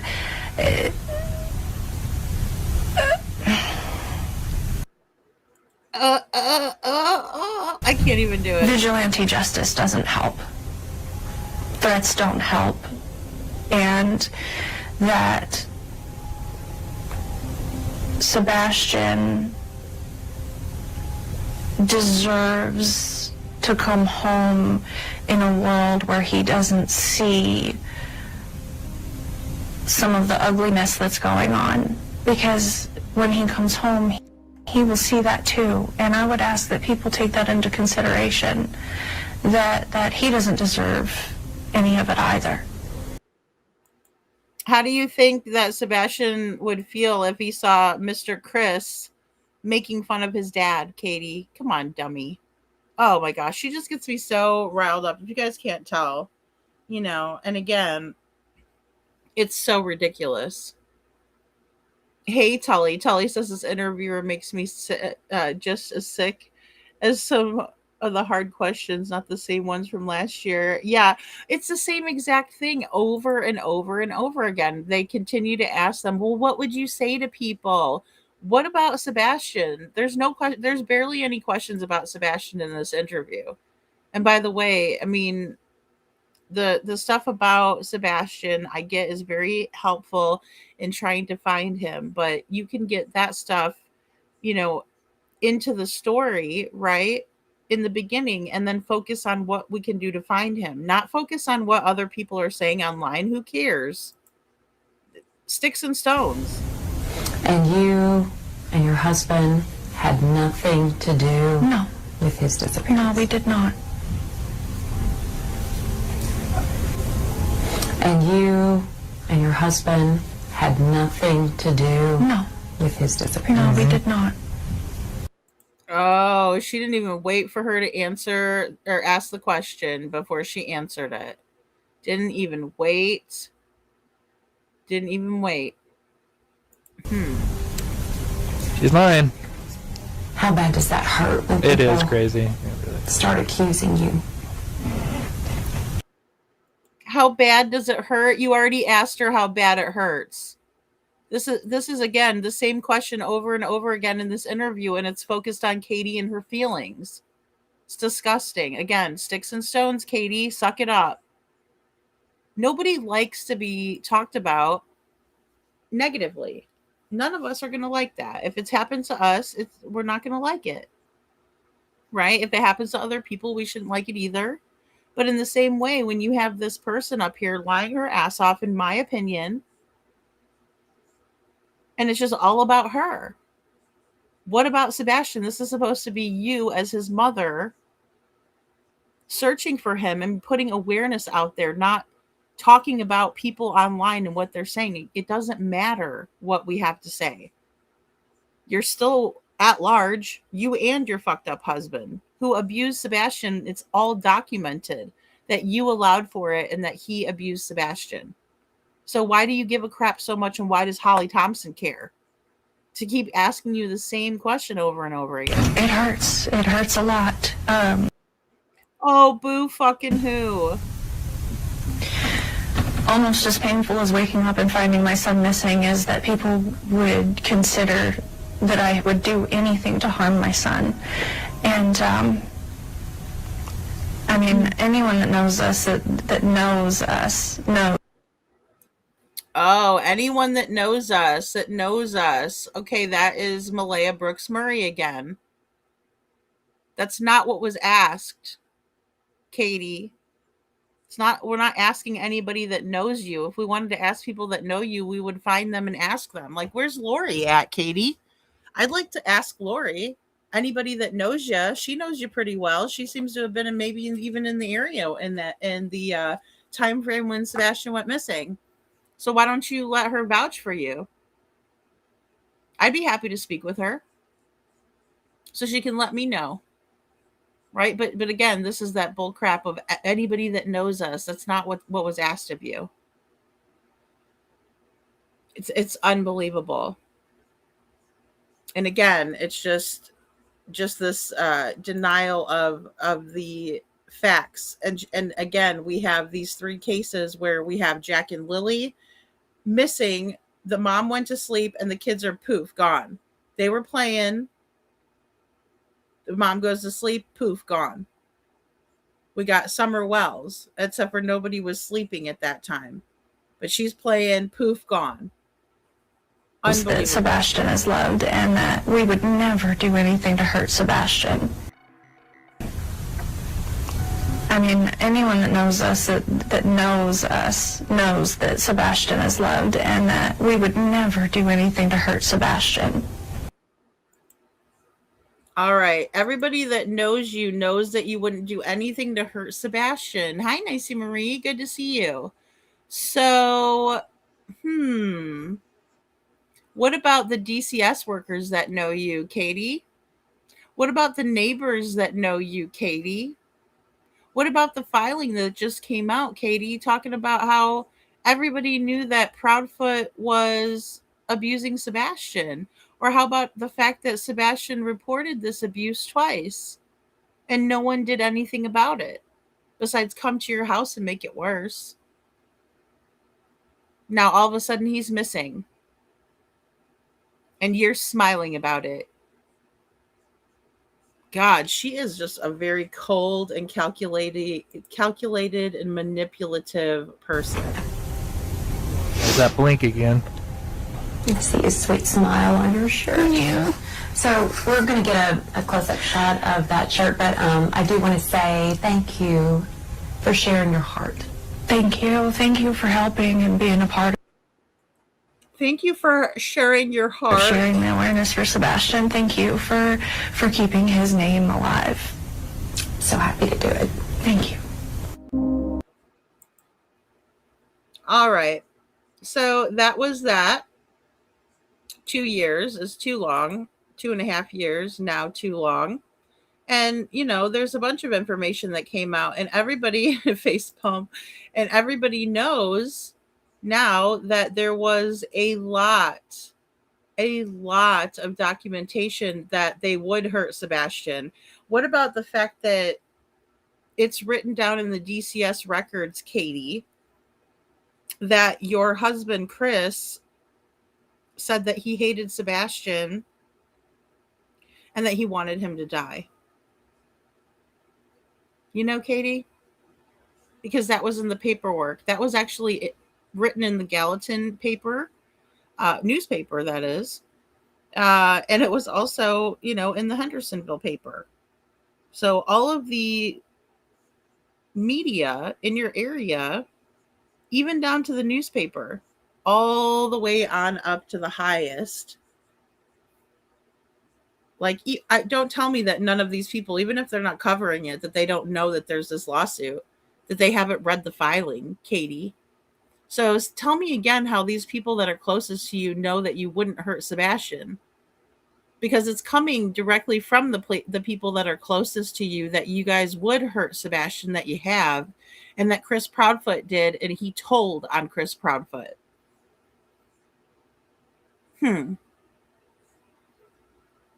So, they should be charged for child abuse, especially with Sebastian missing. KNC hurt Sebastian every chance they could. That's the first I have seen her wear a Sebastian shirt. She actually wore one. It was on the Reels interview when she showed the green tea video. But that was way back in the beginning, in like April, I want to say. One reason I've never believed Katie is she is so dishonest. Like her saying, I don't know why he walked out that door. Well, Katie, maybe it was your psycho husband that hated Sebastian, or how he treated him. Exactly. Exactly, lover girl. And I believe that too. I absolutely believe that too. Uh, Nicey Marie says, tapping the table, KP, your face turned pale white by the tweet me. Uh, Sorry, I scrolled up. I had to scroll up a little bit. He was all ready. Uh huh. Oh, yeah. Three way. Yes. Yes. And the cutthroat gesture. Mike Damon was talking about that too in the alibi video that he did, that I've cut up a little bit because there was a couple of things I wanted to put in, um, with the, because he did a video about Chris's so-called boss, Jeff, right, that spoke to Heather. Hey, Ann Brock, good to see you. I hope you're doing well today. From what I've seen of at the Texas Roadhouse, it looked like she broke the news to him that he was being sent somewhere, and he wanted to go to his dad's instead. He was not happy in those videos. Excuse me. No, Savvy Gamer, he was not happy. And, I figured it may have been because he didn't get to go bowling.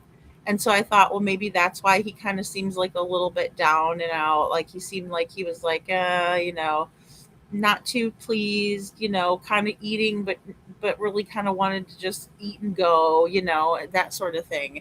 But as you analyze it further, I agree. It does appear that he was like very unhappy, and even Seth was saying that too. I also find it strange this interviewer did not comment about the current federal litigation filed. Yeah, well, and that's interesting to me too, Rosebud. It is. It's interesting to me that not more people have come out and talked about it, especially because everything that is in quotation marks is what we all have been waiting for, as a it pertains to seeing what was in the DCS reports. Right, we always knew that Seth had obtained the DCS reports, and I'm sure we were all rather curious to see what they said, even though it's like proceed with caution, right? Because it's absolutely terrifying, you know. So I think she basically told him this is the way it's going to be, whether you like it or not. Yes, Holly, that's the way I took it. Like, because I didn't really want to say he was being scolded, because it kind of looked like he was being scolded in some ways, but more so, this is how it's going to be, right? Like when a mom tells you, or when somebody in general is telling somebody how it's going to be, they use those same gestures, that same aggressiveness, right? Like, even though it was a low key aggression, but they are in public too. But I mean, it was a low key aggression, but she got up across, got closer to him, right across the table, and there was this aggression, even though we couldn't hear what was happening. When we just look at it and we see it, absolutely, it's how it's going to be. All that drama with the fork, like our friend Sammy would say, all that drama with the fork. Um, it's like, wow.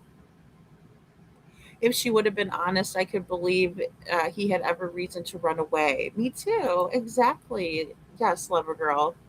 But she has to pretend everything was perfect so no one can question her. Well, and that was another big red flag, them saying he's a good kid, and Sebastian, you're not in trouble. You're not in trouble. It's like, well, he certainly looked like he was in trouble at the Roadhouse, but like I said, as we analyzed it further, I could tell that, it definitely seems like things were being told to him and he was saying no, right? Like, if you're being scolded by your mom, you're probably not going to say no to her. I mean, if especially if it's my mom, right? But I mean, you're not going to be like no. You're going to be like, okay. You know what I mean? But the fact that he was saying no made me think even more so that she was telling him you're going to go somewhere, you know? And then maybe what maybe she asked him like, "Well, what else do you want me to do?" And he's like, "I don't know." Cuz why would he be saying no, I don't know, I don't know, no. I mean, that was his reactions to her that you could see outwardly. Even though you can't hear what they're saying, you can see Sebastian shrug. You can see him shake his head no. So we don't need to really hear him say what he's saying at that point, but it would be nice to hear the conversation, you know? Yeah, yeah, I noticed that too. Lover Girl says she got triggered when he went to the bathroom and then got irritated with him when he got back. Yeah, yeah, and the whole thing with the bathroom issues that they were going through. I mean, these are major pieces in the case. That's why, it's taken me so long with the alibi because Chris's alibi has never been established, guys. It's been somewhat debunked in certain ways, um, but no, mm-mm, not even close. Not even close. I mean, I know when Silvers went and talked to um, some of the people at the park where Chris was staying. There's a couple of little resorts and things around there. I wanted to show you guys that.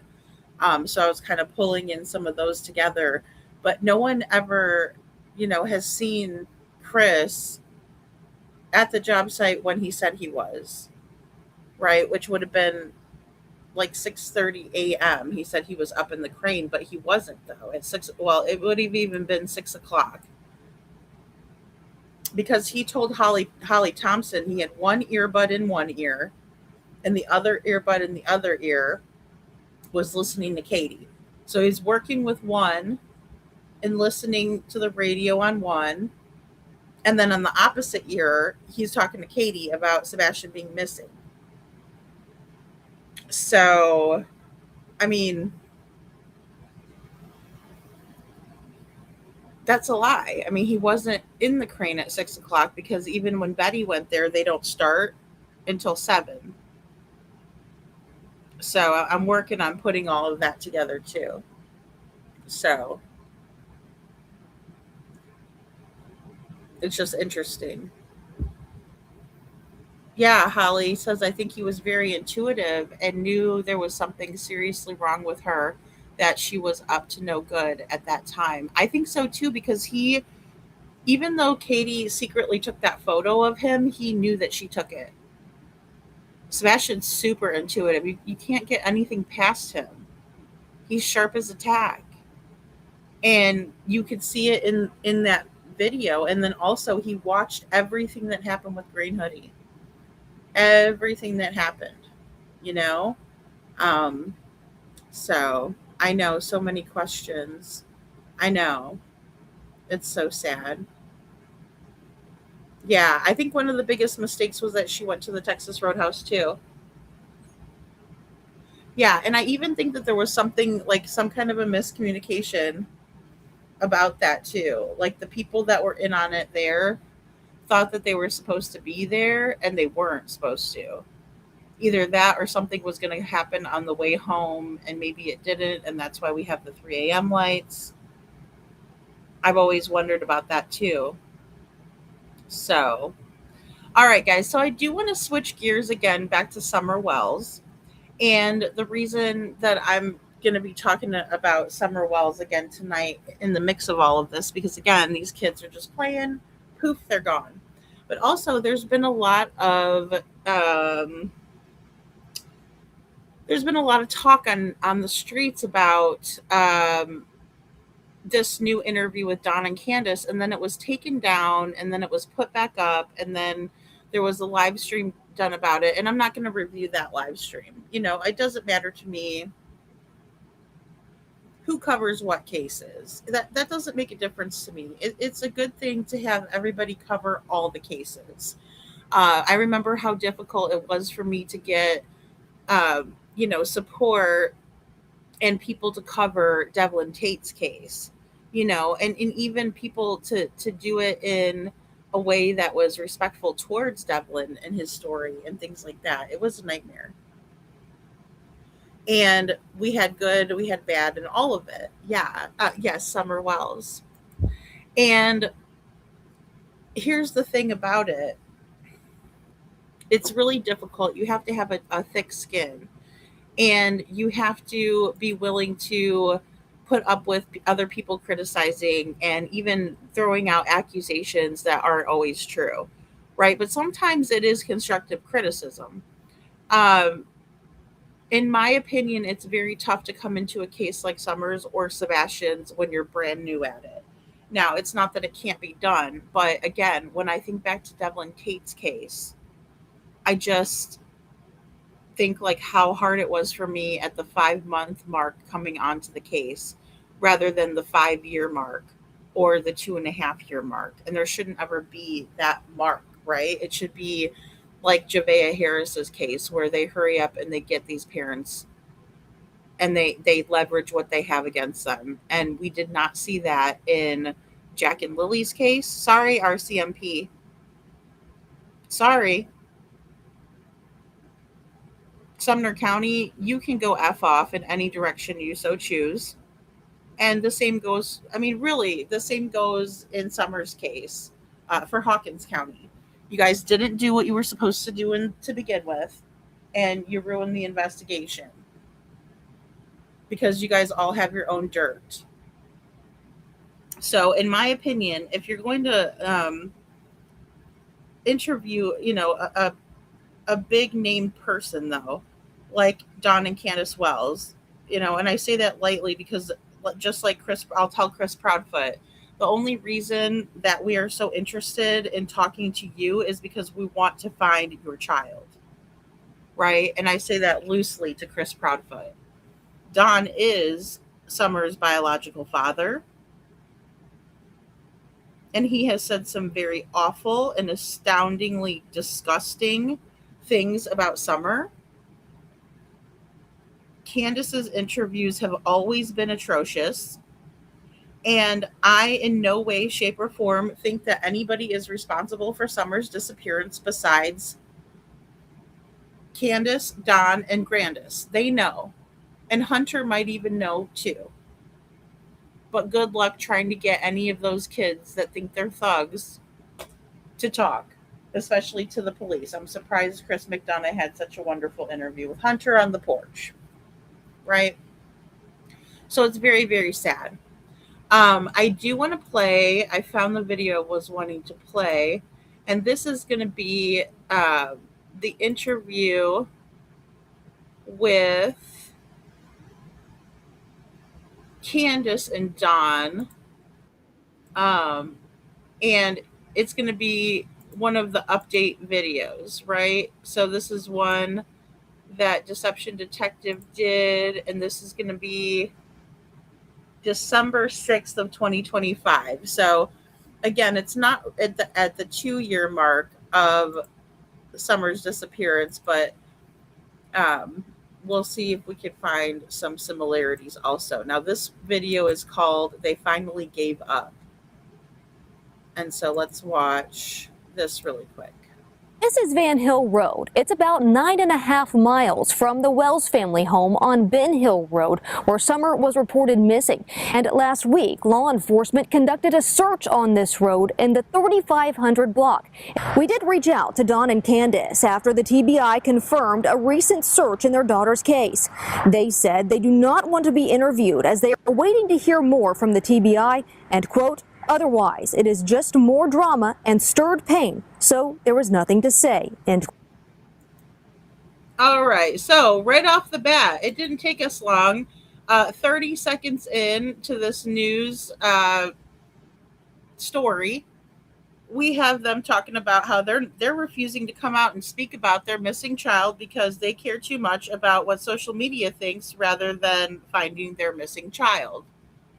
I mean, you just can't make this up. This is Quote, textbook. I think Don and Candace Wells know what happened to their missing daughter, Summer. It's not just because of their odd reaction to this new lead. So in today's video, let's watch their most recent interview together and count all the red flags. I'm Deception Detective, an attorney trained in statement analysis. This channel exposes lies and manipulation. So if that's your thing, hit subscribe. For early access to new videos, over 60 exclusive videos, and other cool perks, consider becoming a channel member. Link in description. Whether you're brand new to this case or you've been following it with me since day one, you might not be up to speed with the latest developments about this brand new lead. So before we grab our deception decks and start analyzing Don and Candace Wells, here's the rest of that update. Continuing to follow TBI's statement of a new lead the agency followed up on in the search for Summer Wells. It happened at the 3500 block of Van Hill Road, not far off from where Summer was last seen over 4 years ago. News Channel 11's Ansley Daniel has followed up on this new information as the Amber Alert for Summer still remains active. This is Van Hill Road. It's about 9.5 miles from the Wells family home on Ben Hill Road, where Summer was reported missing. As you can see, there are posters here with her information on them. And last week, law enforcement conducted a search on this road in the 3500 block. It's about 2 miles back from where I'm standing here. It's very similar to Beach Creek, as the homes are spread out and there is a lot of land. It's also close to the Greene County line. We did reach out to Don and Candace after the TBI confirmed a recent search in their daughter's case. They said they do not want to be interviewed as they are waiting to hear more from the TBI and, quote, otherwise, it is just more drama and stirred pain, so there was nothing to say, end quote. We reached out to Hawkins County Sheriff Ronnie Lawson, too, and have yet to hear back. We also stopped by his office today and were told that he wasn't in. The TBI couldn't tell us what the tip about Summer was that led them here to Van Hill Road, or if anything came of it. In Hawkins County, Ansley Daniel, News Channel 11. Those are the cliff notes, and as you can already see, the red flags are flying. We have parents of a missing child who don't seem enthusiastic about a potentially really good new lead. In fact, they don't seem hopeful about it at all. We have authorities who seem content to simply search for Summer without actually doing much investigating, like pressuring the parents, the most likely suspect when a preschooler goes missing. And finally, we have a father, Don Wells, who didn't exactly give me the warm and fuzzies the last time we analyzed him. I'll link that video on the end card so you can watch it next. But here's a quick clip just so you can get a gist of it before we analyze his and Candace's last interview. Summer's mother, Candace, has only spoken to us on camera once. She declined to be a part of this interview minutes before we started recording. She wanted to, but all them fears started creeping up, you know, of what happened, you know, in the beginning with the social media and everything, hunting us down everywhere we go and trying to basically ruin us everywhere. Wow, okay. And let's just take a little peek back here. Hunting us down everywhere. Okay, so they cleaned the yard and the house area up a bit because they knew that the news media was going to be coming around. It looks completely different. It's so manipulative, you know? It's so, yeah, Tully, yikes is right. It is so manipulative. Trying to basically ruin us everywhere we go, and she's just having nightmares. After Summer's disappearance, the Wells' 3 oldest boys were put into Department of Children's Services custody, with Don and Candace eventually signing their rights over. We haven't received any updates from them, no contact. This clip showed a pattern of inconsistencies we've seen across a bunch of missing child cases, which I consider to be hoaxes. We have a vulnerable kid who supposedly just wanders off into the woods. However, even the most extensive and sophisticated of search operations can't find a single trace of where they went, almost as if the kid either turned into a ninja or a Navy SEAL overnight, or they never went into the woods at all. This one property. Yeah, that's for all of those kids. They turned into a ninja overnight, right? And all of a sudden they just go into the woods, never to be seen again. Fucking Hansel and Gretel or some crap. What the hell? No, I don't think so. Next, we have the mom, who was either there at the time that the kid disappeared, or was the one who noticed that the kid was gone. Yet she's not the one who does press.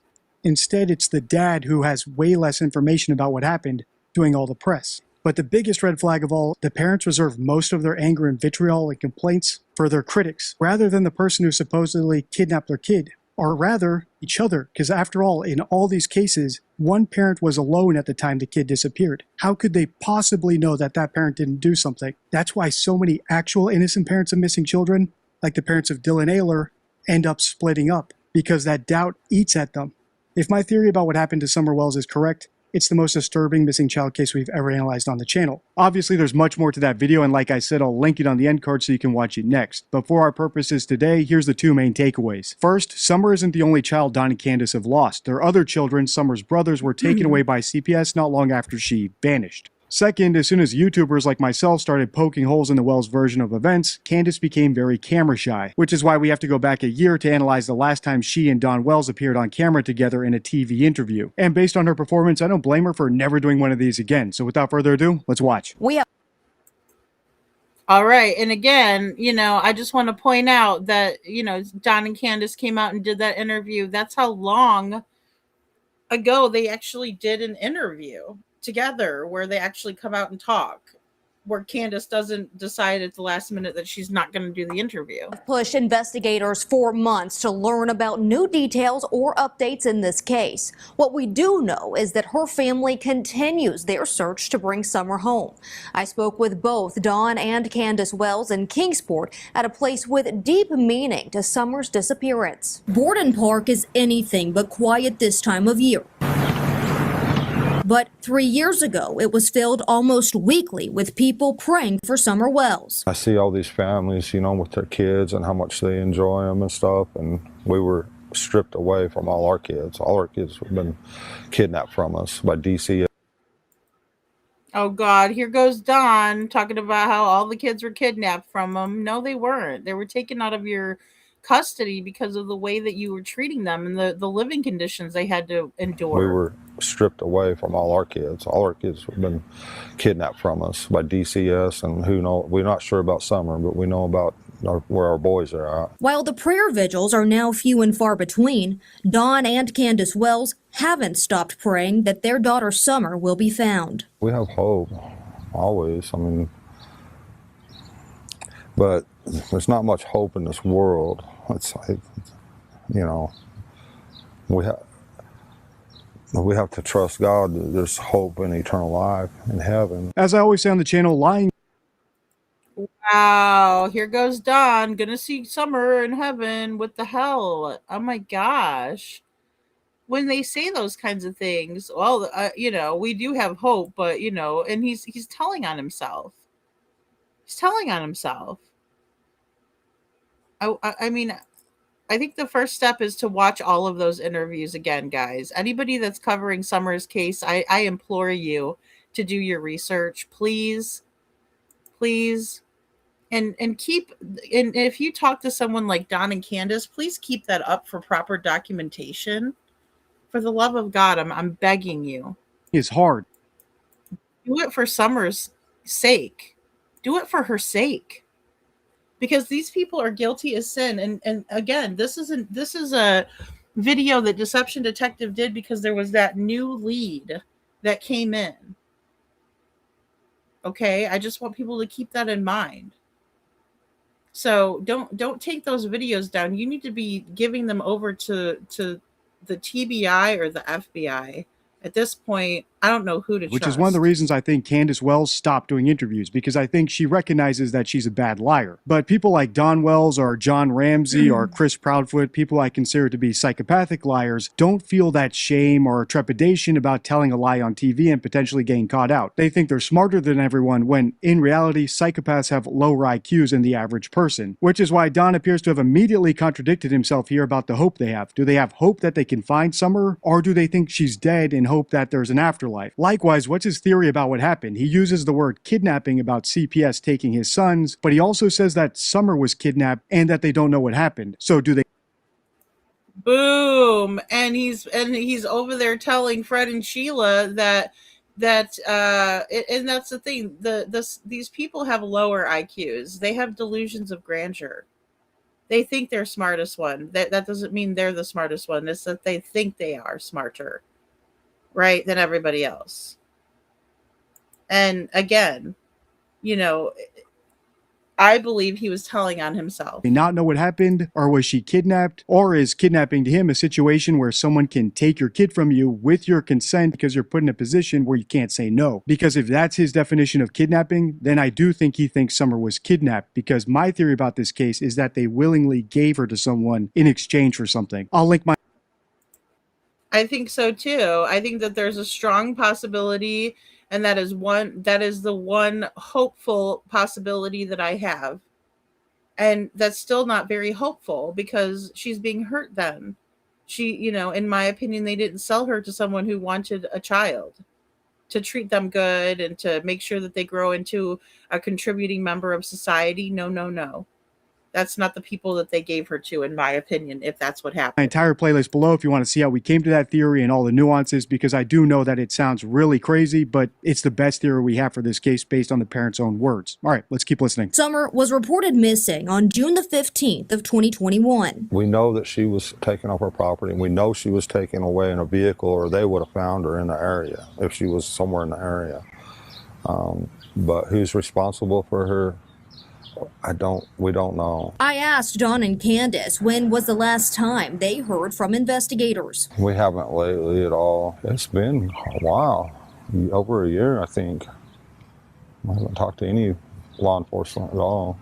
I tried to talk to the FBI agent about it, but that didn't go anywhere. Don says he feels that he and his wife Candace were targeted by the Hawkins County Sheriff's Office. They intimidated us, they belittled us, and done everything they could amidst all the chaos, and then the CPS was there doing the same thing. Don didn't say he doesn't know who's responsible for kidnapping Summer. He just said he doesn't know who's responsible for her, and that might be an example of leakage. Leakage is such an important concept in statement analysis that it's actually a card in my deception deck, my 52 favorite rules for spotting lies and manipulation. I've put that on your screen now if you want to read the full rule, but the gist is this: liars can sometimes unintentionally reveal the truth through their choice of words, and that's because it's challenging to suppress a real memory while telling a falsehood. In this case, Don might be unintentionally revealing that he knows Summer's out there, alive, in someone else's care, but he just doesn't know who that person is. Which would make sense if my theory about this case is correct, as unlikely as it is. But the biggest red flag is coming up next. Listen close.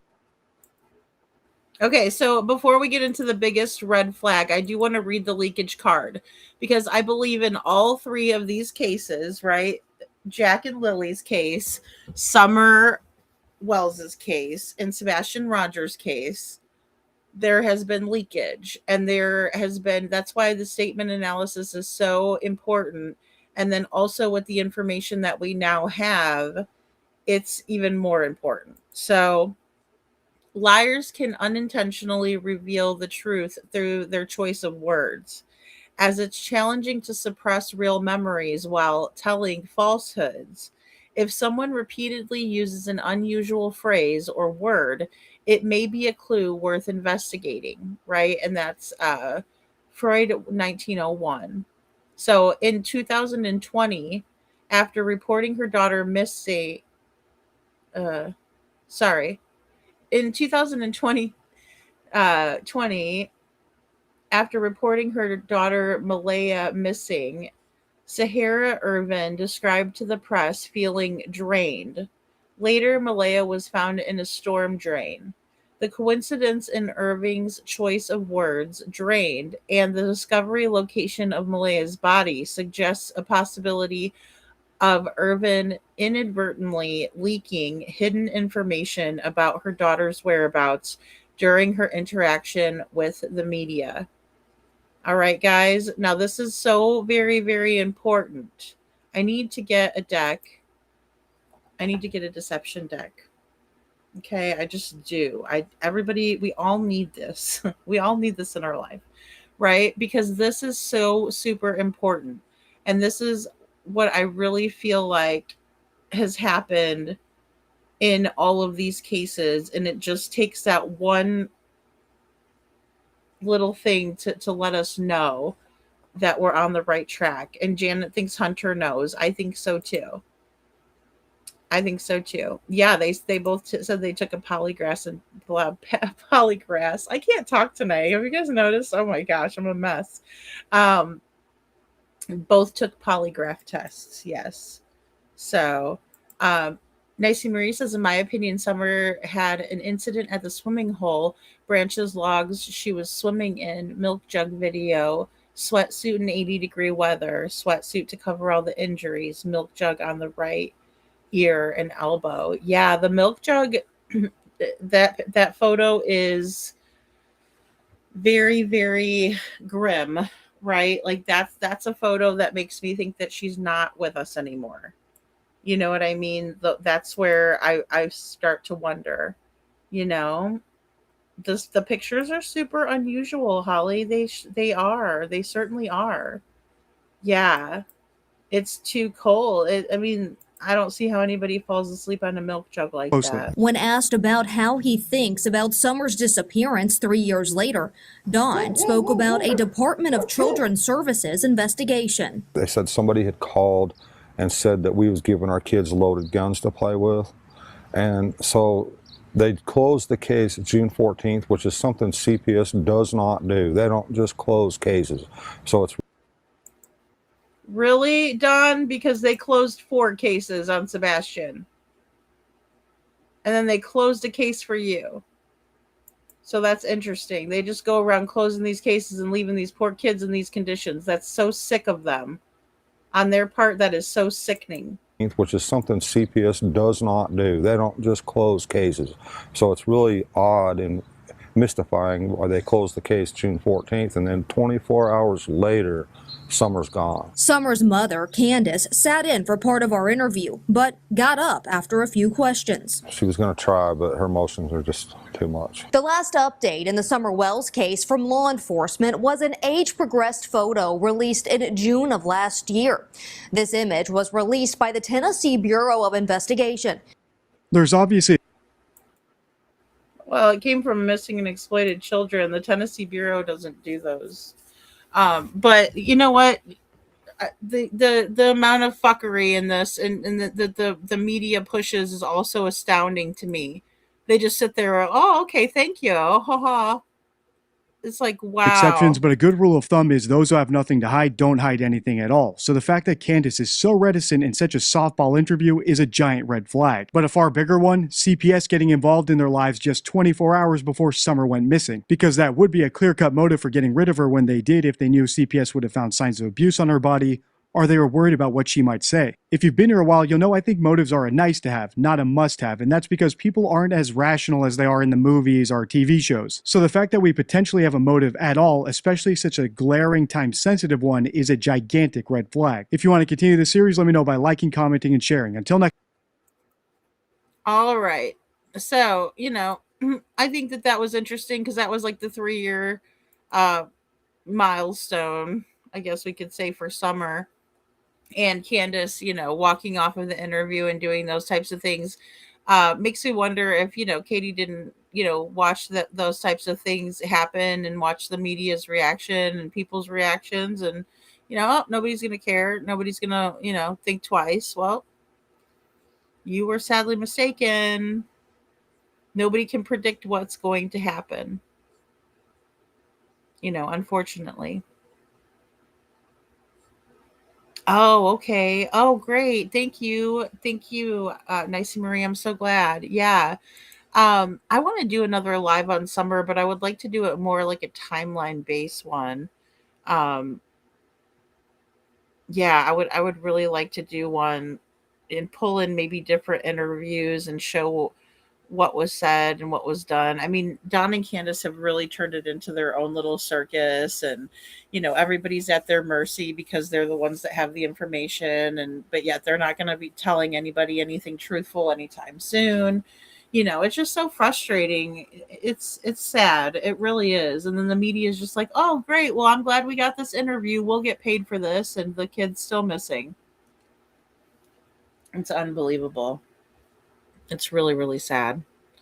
Um, well, guys, I mean, that's all I have for you guys tonight. I wanted to kind of do these 3 cases.